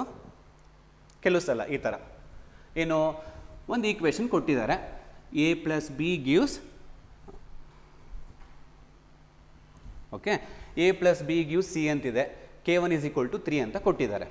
ನೆಕ್ಸ್ಟ್ ಏನು ಮಾಡಿದ್ದಾರೆ, ಇನ್ನೊಂದು ಈಕ್ವೇಷನ್ ಕೊಟ್ಟಿದ್ದಾರೆ. ಓಕೆನಾ? C gives D, K2 is equal to 2 ಅಂತ ಕೊಟ್ಟಿದ್ದಾರೆ. ಓಕೆ, ಈಗ ಇವೆರಡು ವ್ಯಾಲ್ಯೂ ಕೊಟ್ಬಿಟ್ಟು ನಿಮಗೆ ಅವ್ರೇನು ಮಾಡ್ತಾ ಇದ್ದಾರೆ ಅಂದರೆ, A plus B gives D, K is equal to K ಎಷ್ಟು ಬರುತ್ತೆ ಅಂತ ಹೇಳಿ ಕೇಳ್ತಾ ಇದ್ದಾರೆ. Okay, A plus B gives D ಎಷ್ಟು ಬರುತ್ತೆ ಅಂತ ಕೇಳ್ತಾ ಇದ್ದಾರೆ. ಈಗ ಅದಕ್ಕೆ ಏನು ಮಾಡಬೇಕು ಅಂದರೆ, ಇವೆರಡು ಈಕ್ವೇಷನ್ನ ಆ್ಯಡ್ ಮಾಡಿದಾಗ ಫೈನಲ್ ಈಕ್ವೇಷನ್ ಬರುತ್ತಾ ನೋಡ್ರಪ್ಪ. ಎರಡು ಈಕ್ವೇಷನ್ ಆ್ಯಡ್ ಮಾಡಿದಾಗ ಫೈನಲ್ ಈಕ್ವೇಷನ್ ಬರುತ್ತಾ ಅಂದರೆ ಹಿಂಗೆ ಚೆಕ್ ಮಾಡೋದು ನೋಡಿ. ಫಸ್ಟ್ ಈಕ್ವೇಷನಲ್ಲಿ ಲೆಫ್ಟಲ್ಲಿ ಸಿ ಇದೆ, ರೈಟಲ್ಲೂ ಕೂಡ ಸಿ ಇದೆ. ನಿಮಗೆ ಗೊತ್ತಿದೆ, ಎರಡು ಈಕ್ವೇಷನ್ನ ಆ್ಯಡ್ ಮಾಡಬೇಕಾದ್ರೆ ಲೆಫ್ಟ್ ಮತ್ತು ರೈಟಲ್ಲಿ ಸೇಮ್ ಸ್ಪೀಸೀಸು ಸೇಮ್ ನಂಬರ್ ಇದ್ದರೆ ಅದನ್ನು ಏನು ಮಾಡ್ಬೋದು, ಕ್ಯಾನ್ಸಲ್ ಮಾಡ್ಬೋದು. ಕ್ಯಾನ್ಸಲ್ ಆಯಿತು, ಇನ್ಯಾರು ಕ್ಯಾನ್ಸಲ್ ಆಗೋದಿಲ್ಲ. So A plus B gives D ಅಂತ ಬಂತು. ಅಂದರೆ ಈ ಎರಡೂ ಈಕ್ವೇಷನ್ಸ್ನ ಆ್ಯಡ್ ಮಾಡಿದಾಗ ನನಗೆ ಫೈನಲ್ ಈಕ್ವೇಷನ್ ಬರ್ತಾ ಇದೆ. ಎರಡೂ ಈಕ್ವೇಷನ್ ಆ್ಯಡ್ ಮಾಡಿದಾಗ ಫೈನಲ್ ಈಕ್ವೇಷನ್ ಬರ್ತಾ ಇದೆ ಅಂದರೆ ಅವಾಗ ಅದ್ರ ಕೆ ವ್ಯಾಲ್ಯೂ ಕಂಡುಹಿಡಿಬೇಕು ಅಂದರೆ ಆ ಎರಡೂ ವ್ಯಾಲ್ಯೂನ ಮಲ್ಟಿಪ್ಲೈ ಮಾಡ್ಕೊಳ್ಳಿ. ನೋಡಿ, 3 × 2 6 ಆಯಿತು. ಅಂದರೆ ಎರಡು ಈಕ್ವೇಷನ್ ಆ್ಯಡ್ ಮಾಡಿದಾಗ ಫೈನಲ್ ಈಕ್ವೇಷನ್ ಬಂದರೆ ಆ ಫೈನಲ್ ಈಕ್ವೇಷನ್ದು ಕೆ ವ್ಯಾಲ್ಯೂನ ಹೇಗೆ ಕಂಡುಹಿಡಿಯಬೇಕು, ಪ್ರೀವಿಯಸ್ ಈಕ್ವೇಷನ್ಸ್ದು ಕೆ ವ್ಯಾಲ್ಯೂನ ಮಲ್ಟಿಪ್ಲೈ ಮಾಡ್ಕೋಬೇಕು. ಆವಾಗ ಇದ್ರದ್ದು ವ್ಯಾಲ್ಯೂ ಸಿಗುತ್ತೆ. ಅರ್ಥ ಆಯ್ತಾ? ಸೊ ಈಗೇನು ಮಾಡೋಣ ಅಂದರೆ ಸಮ್ ಕ್ವಶನ್ಸ್ ಮಾಡೋಣ, ಇದ್ರ ಮೇಲೆ ಕ್ವಶನ್ಸ್ ಮಾಡೋಣ. ಓಕೆ, ಇಲ್ಲಿ ನೋಡ್ರಿ, 4th question. The equilibrium constant for A reaction A plus 2b gives 2c 40 ಅಂತ ಕೊಟ್ಟಿದ್ದಾರೆ ಕಣ್ರಪ್ಪ.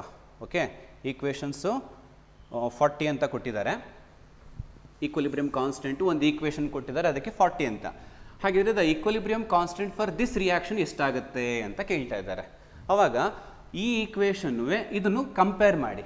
ಏನಾಗಿದೆ, a + 2bದು 2cದು ವ್ಯಾಲ್ಯೂ ಕೊಟ್ಟಿದ್ರು, ಎಷ್ಟು 40 ಅಂತ ಕೊಟ್ಟಿದ್ದಾರೆ. ಇದ್ರದ್ದು ಕೇಳ್ತಾ ಇದ್ದಾರೆ. ಇದು ಈಕ್ವೇಷನ್ ಏನಾಗಿದೆ, ರಿವರ್ಸ್ ಆಗಿದೆ. ರಿವರ್ಸ್ ಆದರೆ ಏನು ಮಾಡಬೇಕು, ವ್ಯಾಲ್ಯೂನ ರೆಸಿಪ್ರೋಕಲ್ ತಗೋಬೇಕು ಅಲ್ವೇನ್ರಪ್ಪ. ಜೊತೆಗೆ ಇಲ್ಲಿ ಎ ವ್ಯಾಲ್ಯೂ ಎಷ್ಟಿತ್ತು, ಕೋಎಫಿಷಿಯೆಂಟು 1 ಇತ್ತು, ಇಲ್ಲಿ ಎಷ್ಟಿದೆ 1/2 ಇದೆ. ಏನದರ ಅರ್ಥ, 1/2ನ ಮಲ್ಟಿಪ್ಲೈ ಮಾಡಿದ್ದೀವಿ ಅಂತ. ಮಲ್ಟಿಪ್ಲೈ ಮಾಡಿರೋ ನಂಬರ್ನ ಏನು ಮಾಡಬೇಕು, ಅದ್ರ ಪವರ್ಗೆ ತಗೋಬೇಕು. ಸೊ ರಿವರ್ಸು ಆಗಿದೆ, ಮಲ್ಟಿಪ್ಲೈಯೂ ಆಗಿದೆ. ಈಗ ಎಷ್ಟು ಬರುತ್ತೆ ಆನ್ಸರ್, 1/40 ಪವರ್ 1/2 ಬಂತು. ಸೊ ಆ ಥರ ಆನ್ಸರ್ ಎಲ್ಲಿದೆ ನಿಮಗೆ, ಇಲ್ಲಿದೆ ನೋಡಿ, 1/40 ಪವರ್ 1/2. ಈ ಕ್ವಶನಲ್ಲಿ ನೋಡಿ 3 ಈಕ್ವೇಷನ್ಸ್ ಕೊಟ್ಟಿದ್ದಾರೆ ಕಣ್ರಪ್ಪ. ಓಕೆ, 3 ಈಕ್ವಲಿಬ್ರಿಯಂ ರಿಯಾಕ್ಷನ್ಸು ಮತ್ತು ಆ 3ದು ವ್ಯಾಲ್ಯೂಸ್ ಕೊಟ್ಟಿದ್ದಾರೆ, K1, K2, K3 ಅಂತ. ಓಕೆ, ಕೊಟ್ಬಿಟ್ಟು ಈ ಫೈನಲ್ ಈಕ್ವೇಷನ್ದು ಕೆ ವ್ಯಾಲ್ಯೂ ಏನಾಗುತ್ತೆ ಅಂತ ಕೇಳ್ತಾ ಇದ್ದಾರೆ. ಫಸ್ಟ್ ಆಫ್ ಆಲ್ ಈ 3 ಈಕ್ವೇಷನ್ಸನ್ನು ಆ್ಯಡ್ ಮಾಡಿದ್ರೆ ಈ ಫೈನಲ್ ಈಕ್ವೇಷನ್ಸ್ ಬರುತ್ತಾ ಅಂತ ಫಸ್ಟು ಯೋಚನೆ ಮಾಡೋಣ. ಏನು ಮಾಡೋಣ, ಈ 3 ಈಕ್ವೇಷನ್ ಅಬ್ಸರ್ವ್ ಮಾಡಿ. ನಾನು ಆಲ್ರೆಡಿ ಹೇಳಿದೆ, ಲೆಫ್ಟು ಮತ್ತು ರೈಟಲ್ಲಿ same molecule, same species, same number ಇದ್ದರೆ ಕ್ಯಾನ್ಸಲ್ ಮಾಡ್ಬೋದು, ಅದು ಗೊತ್ತಿದೆ. ಈಗ ಇಲ್ಲಿ ನೋಡಿ H3PO4 ಇಲ್ಲಿ ಒಂದೇ ಕಡೆ ಇರೋದು, ಎಲ್ಲೂ ಇಲ್ಲ. ಬಟ್ H2PO4 ನೋಡಿ ಸೇಮ್ ಇದೆ, ಕ್ಯಾನ್ಸಲ್ ಮಾಡ್ಬೋದು ಲೆಫ್ಟ್ ರೈಟಲ್ಲಿ. ಹಾಗೆ -2 ಇದೆ, ಕ್ಯಾನ್ಸಲ್ ಮಾಡ್ಬೋದು. ಇನ್ಯಾವುದು ಕ್ಯಾನ್ಸಲ್ ಆಗೋದಿಲ್ಲ. ಉಳ್ಕೊಂಡಿದ್ದು ನೋಡಿ, H3PO4 ಉಳ್ಕೋತು, ಬರ್ಕೊಂಡಿದ್ದೀನಿ. ಲೆಫ್ಟಲ್ಲಿ ಇನ್ಯಾರೂ ಇಲ್ಲ. ರೈಟಲ್ಲಿ ಬನ್ನಿ, H+, H+, H+, 3H+ ಆಯಿತು. ಇನ್ನು ಇಲ್ಲಿ ಉಳ್ಕೊಂಡಿದ್ದು PO4 3-. ಅಂದರೆ ಈ 3 ಈಕ್ವೇಷನ್ನ ಆ್ಯಡ್ ಮಾಡಿದ್ರೆ ನಿಮಗೆ ಫೈನಲ್ ಈಕ್ವೇಷನ್ ಬರ್ತಾ ಇದೆ. ಹಾಗೆ ಇದ್ರದ್ದು ಕೆ ವ್ಯಾಲ್ಯೂ ಏನಾಗಿರುತ್ತೆ, ಈ 3 ಕೆ ವ್ಯಾಲ್ಯೂನ ಏನು ಮಾಡಬೇಕು, ಆ್ಯಡ್ ಮಾಡಬೇಕಾ ಮಲ್ಟಿಪ್ಲೈ ಮಾಡಬೇಕಾ, ಯೋಚನೆ ಮಾಡಿ. ಏನು ಮಾಡಬೇಕು, ಮಲ್ಟಿಪ್ಲೈ ಮಾಡಬೇಕು. ಸೊ K1, K2, K3 ಆಗಿರುತ್ತೆ. ಅರ್ಥ ಆಯ್ತೇನ್ರಪ್ಪ. ಸೊ ಇದು ಈಕ್ವಲಿಬ್ರಿಯಂ ಕಾನ್ಸ್ಟೆಂಟ್ನ ಕೊಟ್ಬಿಟ್ಟು ರಿವರ್ಸ್ ಮಾಡಿದ್ರೆ ಏನಾಗುತ್ತೆ, ಮಲ್ಟಿಪ್ಲೈ ಮಾಡಿದರೆ ಏನಾಗುತ್ತೆ ಅನ್ನೋದ್ರ ಮೇಲೆ ಕ್ವಶನ್ಸ್ ಆಯಿತು. ಈಗ ನೆಕ್ಸ್ಟು ಟಾಪಿಕ್ ನೋಡ್ಕೊಳ್ಳಿ. ಟಾಪಿಕ್ ಹೇಳಿಬಿಟ್ಟು ಆಮೇಲೆ ನಿಮಗೆ ಕ್ವಶನ್ಸನ್ನು ಮಾಡೋಣ. ಓಕೆ, ಯಾ, ಈಗ ಕೆ ಅಂದರೆ ಏನರಪ್ಪ, ಇಟ್ಸ್ ಅ ಈಕ್ವಲಿಬ್ರಿಯಂ ಕಾನ್ಸ್ಟೆಂಟ್. ಏನು ಕಾನ್ಸ್ಟೆಂಟ್ ಅಂದರೆ, ಇಟ್ಸ್ ಅ ಒಂದು ಟರ್ಮು, ಅದು ಯಾವುದೇ ವೇರಿಯೇಬಲ್ ಮೇಲೆ ಡಿಪೆಂಡ್ ಆಗಿರಬಾರ್ದು. ಪ್ರೆಷರು, ಟೆಂಪ್ರೇಚರು, ಕಾನ್ಸಂಟ್ರೇಷನ್ನ ಚೇಂಜ್ ಮಾಡೋದ್ರಿಂದ ಆ ಕೆ ವ್ಯಾಲ್ಯೂ ಚೇಂಜ್ ಆಗಬಾರ್ದು. ಅದು ಕೇನೆ ಅಂತಲ್ಲ, ಯಾವುದೇ ಕಾನ್ಸ್ಟೆಂಟ್ ಆಗಲಿ ಚೇಂಜ್ ಆಗಬಾರ್ದು, ಅದನ್ನು ಕಾನ್ಸ್ಟೆಂಟ್ ಅಂತ ಕರಿತೀವಿ. ಆದರೆ ಈಕ್ವಲಿಬ್ರಿಯಂ ಕಾನ್ಸ್ಟೆಂಟ್ ಕೇದೊಂದು ಸ್ಪೆಷಾಲಿಟಿ ಇದೆ.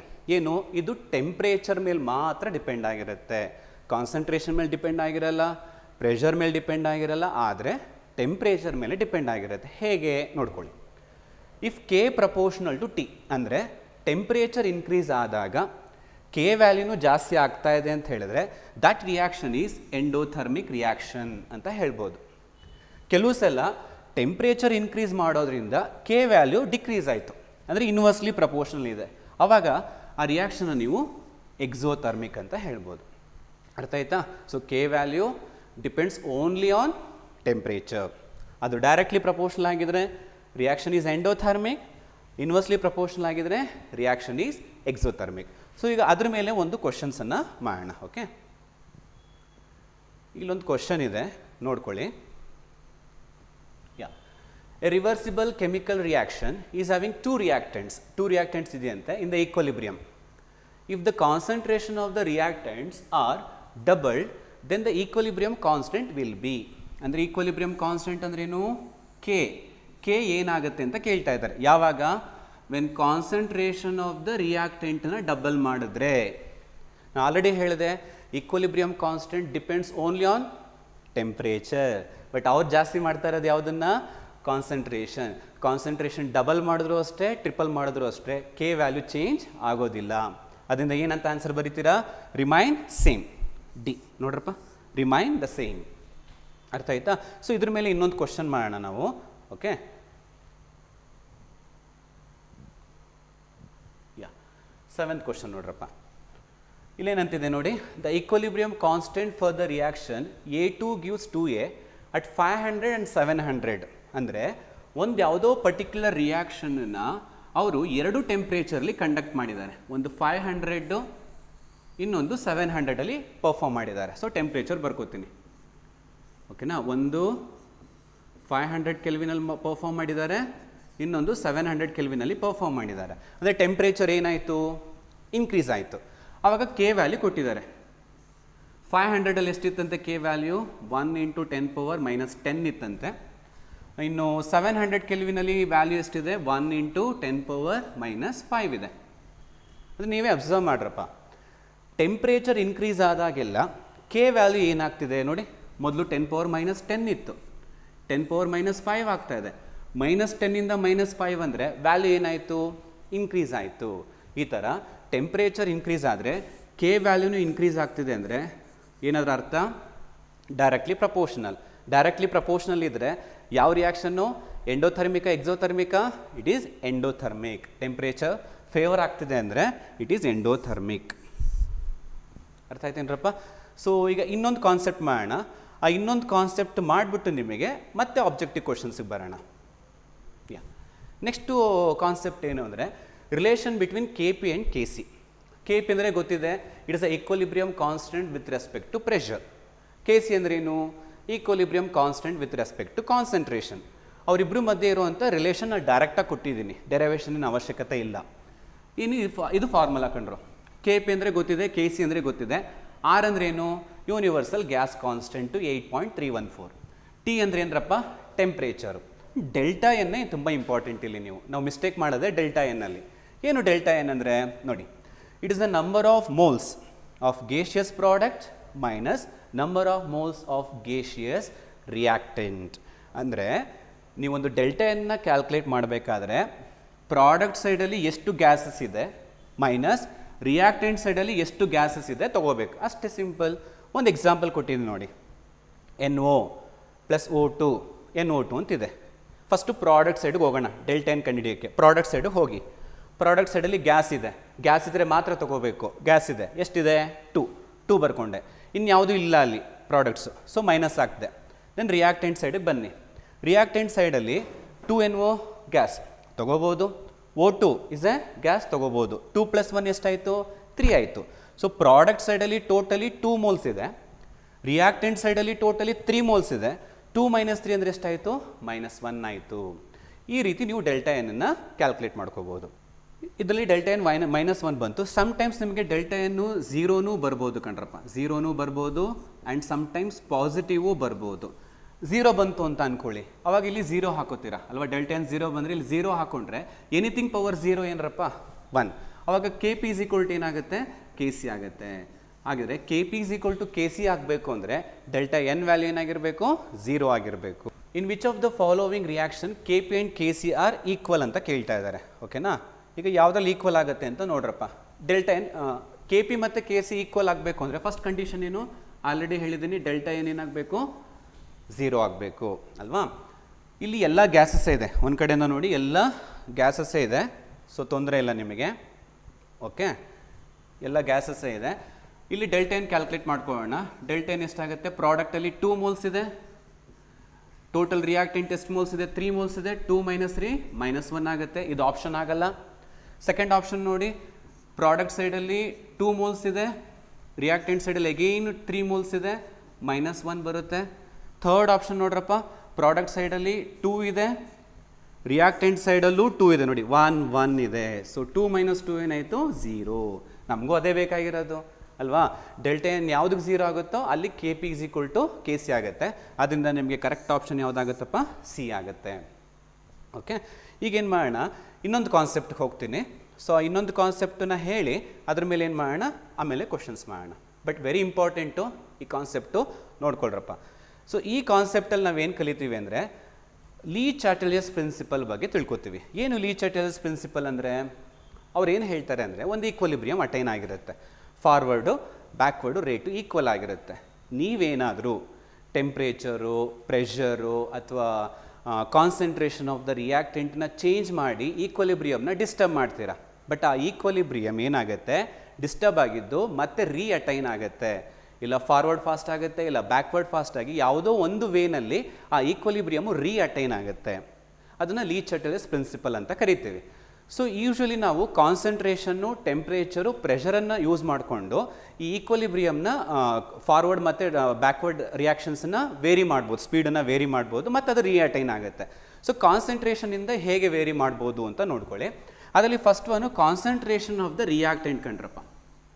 ರಿಯಾಕ್ಟೆಂಟು ಈಗ ಇಲ್ಲಿ ನೋಡಿ, ಒಂದು ರಿಯಾಕ್ಷನ್ ತೊಗೊಂಡಿದ್ದೀನಿ, ಇದು ಈಕ್ವಲಿಬ್ರಿಯಂ ರಿಯಾಕ್ಷನ್ನು. ಇಲ್ಲಿ H2I2 ರಿಯಾಕ್ಟೆಂಟ್ ಇದೆ, ಪ್ರಾಡಕ್ಟ್ HI ಇದೆ. ನೀವೇನಾದರೂ ಕಾನ್ಸಂಟ್ರೇಷನ್ ಆಫ್ ದ ರಿಯಾಕ್ಟೆಂಟನ್ನು ಇನ್ಕ್ರೀಸ್ ಮಾಡಿದ್ರೆ, ಇದನ್ನು ಇನ್ಕ್ರೀಸ್ ಮಾಡಿದ್ರೆ ನಿಮಗೆ ಫಾರ್ವರ್ಡ್ ರಿಯಾಕ್ಷನ್ ಏನಾಗುತ್ತೆ, ಫಾಸ್ಟ್ ಆಗುತ್ತೆ. ಫಾರ್ವರ್ಡ್ ರಿಯಾಕ್ಷನ್ ಫಾಸ್ಟ್ ಆಗಿ ಈಕ್ವಲಿಬ್ರಿಯಂ ರಿಅಟೈನ್ ಆಗುತ್ತೆ. ಅಕಸ್ಮಾತ್ ನೀವು ಪ್ರಾಡಕ್ಟ್ ಕಾನ್ಸಂಟ್ರೇಷನ್ನ ಇನ್ಕ್ರೀಸ್ ಮಾಡಿದ್ರೆ ಯಾವ ಕಡೆ ಡೈರೆಕ್ಷನಲ್ಲಿ ಫಾಸ್ಟ್ ಆಗುತ್ತೆ, ಅದು ಬ್ಯಾಕ್ವರ್ಡ್ ಡೈರೆಕ್ಷನ್ನು ಫಾಸ್ಟಾಗಿ ಈಕ್ವಲಿಬ್ರಿಯಂ ರಿಅಟೈನ್ ಆಗುತ್ತೆ. ಅರ್ಥ ಆಯ್ತಾ? ಅಥವಾ ಉಲ್ಟನೂ ಹೇಳ್ಬೋದು, ರಿಯಾಕ್ಟೆಂಟ್ ಕಡಿಮೆ ಮಾಡಿದ್ರೆ ಬ್ಯಾಕ್ವರ್ಡ್ ಆಗುತ್ತೆ, ಪ್ರಾಡಕ್ಟ್ ಕಡಿಮೆ ಮಾಡಿದ್ರೆ ಫಾರ್ವರ್ಡ್ ಆಗುತ್ತೆ. ಸೊ ಈ ರೀತಿ concentration of the reactant ಈಕ್ವಲಿಬ್ರಿಯಂನ effect ಮಾಡುತ್ತೆ. ಗೊತ್ತಾಗಿದೆಯಾ? ಇದು ಒಂದು ಟರ್ಮ್ ಆಯಿತು. ನೆಕ್ಸ್ಟ್ ಏನು ಮಾಡೋಣ ಅಂದರೆ ನಾವು ಟೆಂಪ್ರೇಚರ್ ಫ್ಯಾಕ್ಟ್ರಿಗೆ ಹೋಗೋಣ. Temperature factor is also very important ರೋಲ್ನ ಪ್ಲೇ ಮಾಡುತ್ತದು. ಏನು ಅಂತ ನೋಡ್ಕೊಳ್ಳಿ. ಬಟ್ ಟೆಂಪ್ರೇಚರ್ ಫ್ಯಾಕ್ಟರ್ ಕೊಟ್ಟಾಗ ಸ್ವಲ್ಪ ಹುಷಾರಾಗಿರ್ಬೇಕಂಡ್ರೆ ನಾವು, ಕಾನ್ಸಂಟ್ರೇಷನ್ ಅಷ್ಟು ಈಸಿ ಅಲ್ಲ. ಏನು ನೋಡಿ, ಈಗ ಇಲ್ಲೊಂದು ಈಕ್ವೇಷನ್ ಕೊಟ್ಟಿದ್ದೀನಿ, ಏನು A+B gives C ΔH positive ಅಂತ. ΔH ಪಾಸಿಟಿವ್ ಅಂತ ಕೊಟ್ಟಿದ್ದಾರೆ ಅಂದರೆ ಫಾರ್ವರ್ಡ್ ರಿಯಾಕ್ಷನ್ನು ಎಂಡೋ ಅಂತ, ಇದು ಗೊತ್ತಿರಬೇಕು. ಫಾರ್ವರ್ಡ್ ರಿಯಾಕ್ಷನ್ ಈಸ್ ಎಂಡೋಥರ್ಮಿಕ್ ಅಂತ. ಓಕೆ, ಫಾರ್ವರ್ಡ್ ಎಂಡೋ ಆಗಿದ್ದರೆ ಬ್ಯಾಕ್ವರ್ಡ್ ರಿಯಾಕ್ಷನ್ ಏನಾಗಿರುತ್ತೆ, ಎಕ್ಸೋ ಆಗಿರುತ್ತೆ. ಬ್ಯಾಕ್ವರ್ಡ್ ರಿಯಾಕ್ಷನ್ ಏನಾಗಿರುತ್ತೋ ಎಕ್ಸೋ ಆಗಿರುತ್ತೆ. ಓಕೆನಾ? ಅದನ್ನು ಫಸ್ಟು ಐಡೆಂಟಿಫೈ ಮಾಡ್ಕೋಬೇಕು ನಾವು. ಅದಾದಮೇಲೆ ಟೆಂಪ್ರೇಚರ್ ಇನ್ಕ್ರೀಸ್ ಮಾಡಿದ್ರೆ ಏನಾಗುತ್ತೆ, ಟೆಂಪ್ರೇಚರ್ ಇನ್ಕ್ರೀಸ್ ಮಾಡಿದ್ರೆ ಯಾವುದು ಫೇವರ್ ಆಗೋದು, ಎಂಡೋ ರಿಯಾಕ್ಷನ್ನು ಫೇವರ್ ಆಗೋದು. ಇಲ್ಲಿ ಎಂಡೋ ಯಾವ ಡೈರೆಕ್ಷನಲ್ಲಿದೆ, ಫಾರ್ವರ್ಡಲ್ಲಿದೆ. ಹಾಗಾಗಿ ನಿಮಗೆ ಟೆಂಪ್ರೇಚರ್ ಇನ್ಕ್ರೀಸ್ ಮಾಡಿದಾಗ ಯಾವ ರಿಯಾಕ್ಷನ್ನು ಯಾವ ವೇನಲ್ಲಿ ಫಾಸ್ಟ್ ಆಗುತ್ತೆ, ರಿಯಾಕ್ಷನ್ನು ಫಾರ್ವರ್ಡ್ ಡೈರೆಕ್ಷನಲ್ಲಿ ಫಾಸ್ಟ್ ಆಗುತ್ತೆ. ನೆಕ್ಸ್ಟು ಟೆಂಪ್ರೇಚರ್ನ ಡಿಕ್ರೀಸ್ ಮಾಡಿದ್ರಿ ಅಂತ ಅಂದ್ಕೊಳ್ಳಿ. ಟೆಂಪ್ರೇಚರ್ನ ಡಿಕ್ರೀಸ್ ಮಾಡಿದ್ರೆ ಅದು ಫೇವರ್ ಮಾಡೋದು ಯಾವುದನ್ನು, ಎಕ್ಸೋನ. ಸೊ ಎಕ್ಸೋ ರಿಯಾಕ್ಷನ್ನು ಯಾವ ಡೈರೆಕ್ಷನಲ್ಲಿದೆ, ಇಲ್ಲಿ ಬ್ಯಾಕ್ವರ್ಡ್. ಆವಾಗ ಬ್ಯಾಕ್ವರ್ಡ್ ರಿಯಾಕ್ಷನ್ನು ಫಾಸ್ಟ್ ಆಗುತ್ತೆ ಅಂತ ನೀವು ಐಡೆಂಟಿಫೈ ಮಾಡ್ಬೋದು. ಓಕೆನಾ? ಅದೇ ಇಲ್ಲಿ ನೋಡಿ, ಇಲ್ಲಿ ಸ್ವಲ್ಪ ಚೇಂಜಸ್ ಆಯಿತು. ಏನು, ಇಲ್ಲಿ ಈಕ್ವಲಿಬ್ರಿಯಂ ರಿಯಾಕ್ಷನ್ ಕೊಟ್ಬಿಟ್ಟು ΔH ನೆಗೆಟಿವ್ ಅಂತ ಕೊಟ್ಟಿದ್ದಾರೆ. ΔH ನೆಗೆಟಿವ್ ಅಂದರೆ ಫಸ್ಟ್ ನಾವು ಬರ್ಕೋಬೇಕು, ಏನು, forward reaction. Forward reaction negative ಅಂತ ಕೊಟ್ಟಿರೋದ್ರಿಂದ ಏನಾಗಿರುತ್ತೆ, ಎಕ್ಸೋ ಆಗಿರುತ್ತೆ. ಫಾರ್ವರ್ಡ್ ಎಕ್ಸೋ ಆದಮೇಲೆ ಬ್ಯಾಕ್ವರ್ಡ್ ರಿಯಾಕ್ಷನ್ ಏನಾಗಿರಬೇಕು, ಆಬ್ವಿಯಸ್ಲಿ ಎಂಡೋ ಆಗಿರಬೇಕು. ಈಗ ಚೆಕ್ ಮಾಡಬೇಕು ನೀವು, ಟೆಂಪ್ರೇಚರ್ ಇನ್ಕ್ರೀಸ್ ಮಾಡಿದ್ರೆ ಅದು ಫೇವರ್ ಮಾಡೋದು ಎಂಡೋನ. ಎಂಡೋ ಯಾವ ಡೈರೆಕ್ಷನಲ್ಲಿದೆ, ಇಲ್ಲಿ ಬ್ಯಾಕ್ವರ್ಡ್ ಡೈರೆಕ್ಷನ್ ಇದೆ. ಸೊ ಬ್ಯಾಕ್ವರ್ಡ್ ಡೈರೆಕ್ಷನ್ನು ಫಾಸ್ಟ್ ಆಗುತ್ತೆ. ಓಕೆನಾ? ಅದೇ ರೀತಿ ಟೆಂಪ್ರೇಚರ್ನ ಡಿಕ್ರೀಸ್ ಮಾಡಿದ್ರಿ, ಟೆಂಪ್ರೇಚರ್ ಡಿಕ್ರೀಸ್ ಮಾಡಿದ್ರೆ ಅದು ಫೇವರ್ ಮಾಡೋದು ಎಕ್ಸೋ ರಿಯಾಕ್ಷನ್ನ. ಎಕ್ಸೋ ಯಾವ ಕಡೆ ಇದೆಯಪ್ಪ, ಇಲ್ಲಿ ಎಕ್ಸೋ ಫಾರ್ವರ್ಡ್ ಇದೆ. ಸೊ ಫಾರ್ವರ್ಡ್ ರಿಯಾಕ್ಷನ್ನು ಫಾಸ್ಟ್ ಆಗುತ್ತೆ. ಓಕೆನಾ? ಸೊ ಇದು ಟೆಂಪ್ರೇಚರ್ ಫ್ಯಾಕ್ಟರ್. ಅರ್ಥ ಆಗಿದೆ ಅಂತ ಅನ್ಕೋತೀನಿ. ಸೊ ಟೆಂಪ್ರೇಚರ್ ಬಂದಾಗ ಸ್ವಲ್ಪ ಈ ಥರ ಎಲ್ಲ ಬರ್ಕೊಂಡೇ ನೀವು ಆನ್ಸರ್ ಮಾಡಬೇಕಾಗತ್ತೆ, ಆವಾಗ ಮಿಸ್ಟೇಕ್ ಆಗಲ್ಲ. ಓಕೆನಾ? ನೆಕ್ಸ್ಟ್ ಇನ್ನೊಂದು ಫ್ಯಾಕ್ಟ್ರ್ ಇದೆ, that is pressure. Effect of pressure ನೋಡೋಣ. ಪ್ರೆಷರ್ ಯಾವ ರೀತಿ ಎಫೆಕ್ಟ್ ಮಾಡುತ್ತೆ ಅಂತ. ಎಫೆಕ್ಟ್ ಆಫ್ ಪ್ರೆಷರಲ್ಲಿ ನೋಡ್ರಪ್ಪ, ಒಂದು ಈಕ್ವೇಷನ್ ತೊಗೊಂಡಿದ್ದೀನಿ, N2 3H2 gives 2NH3.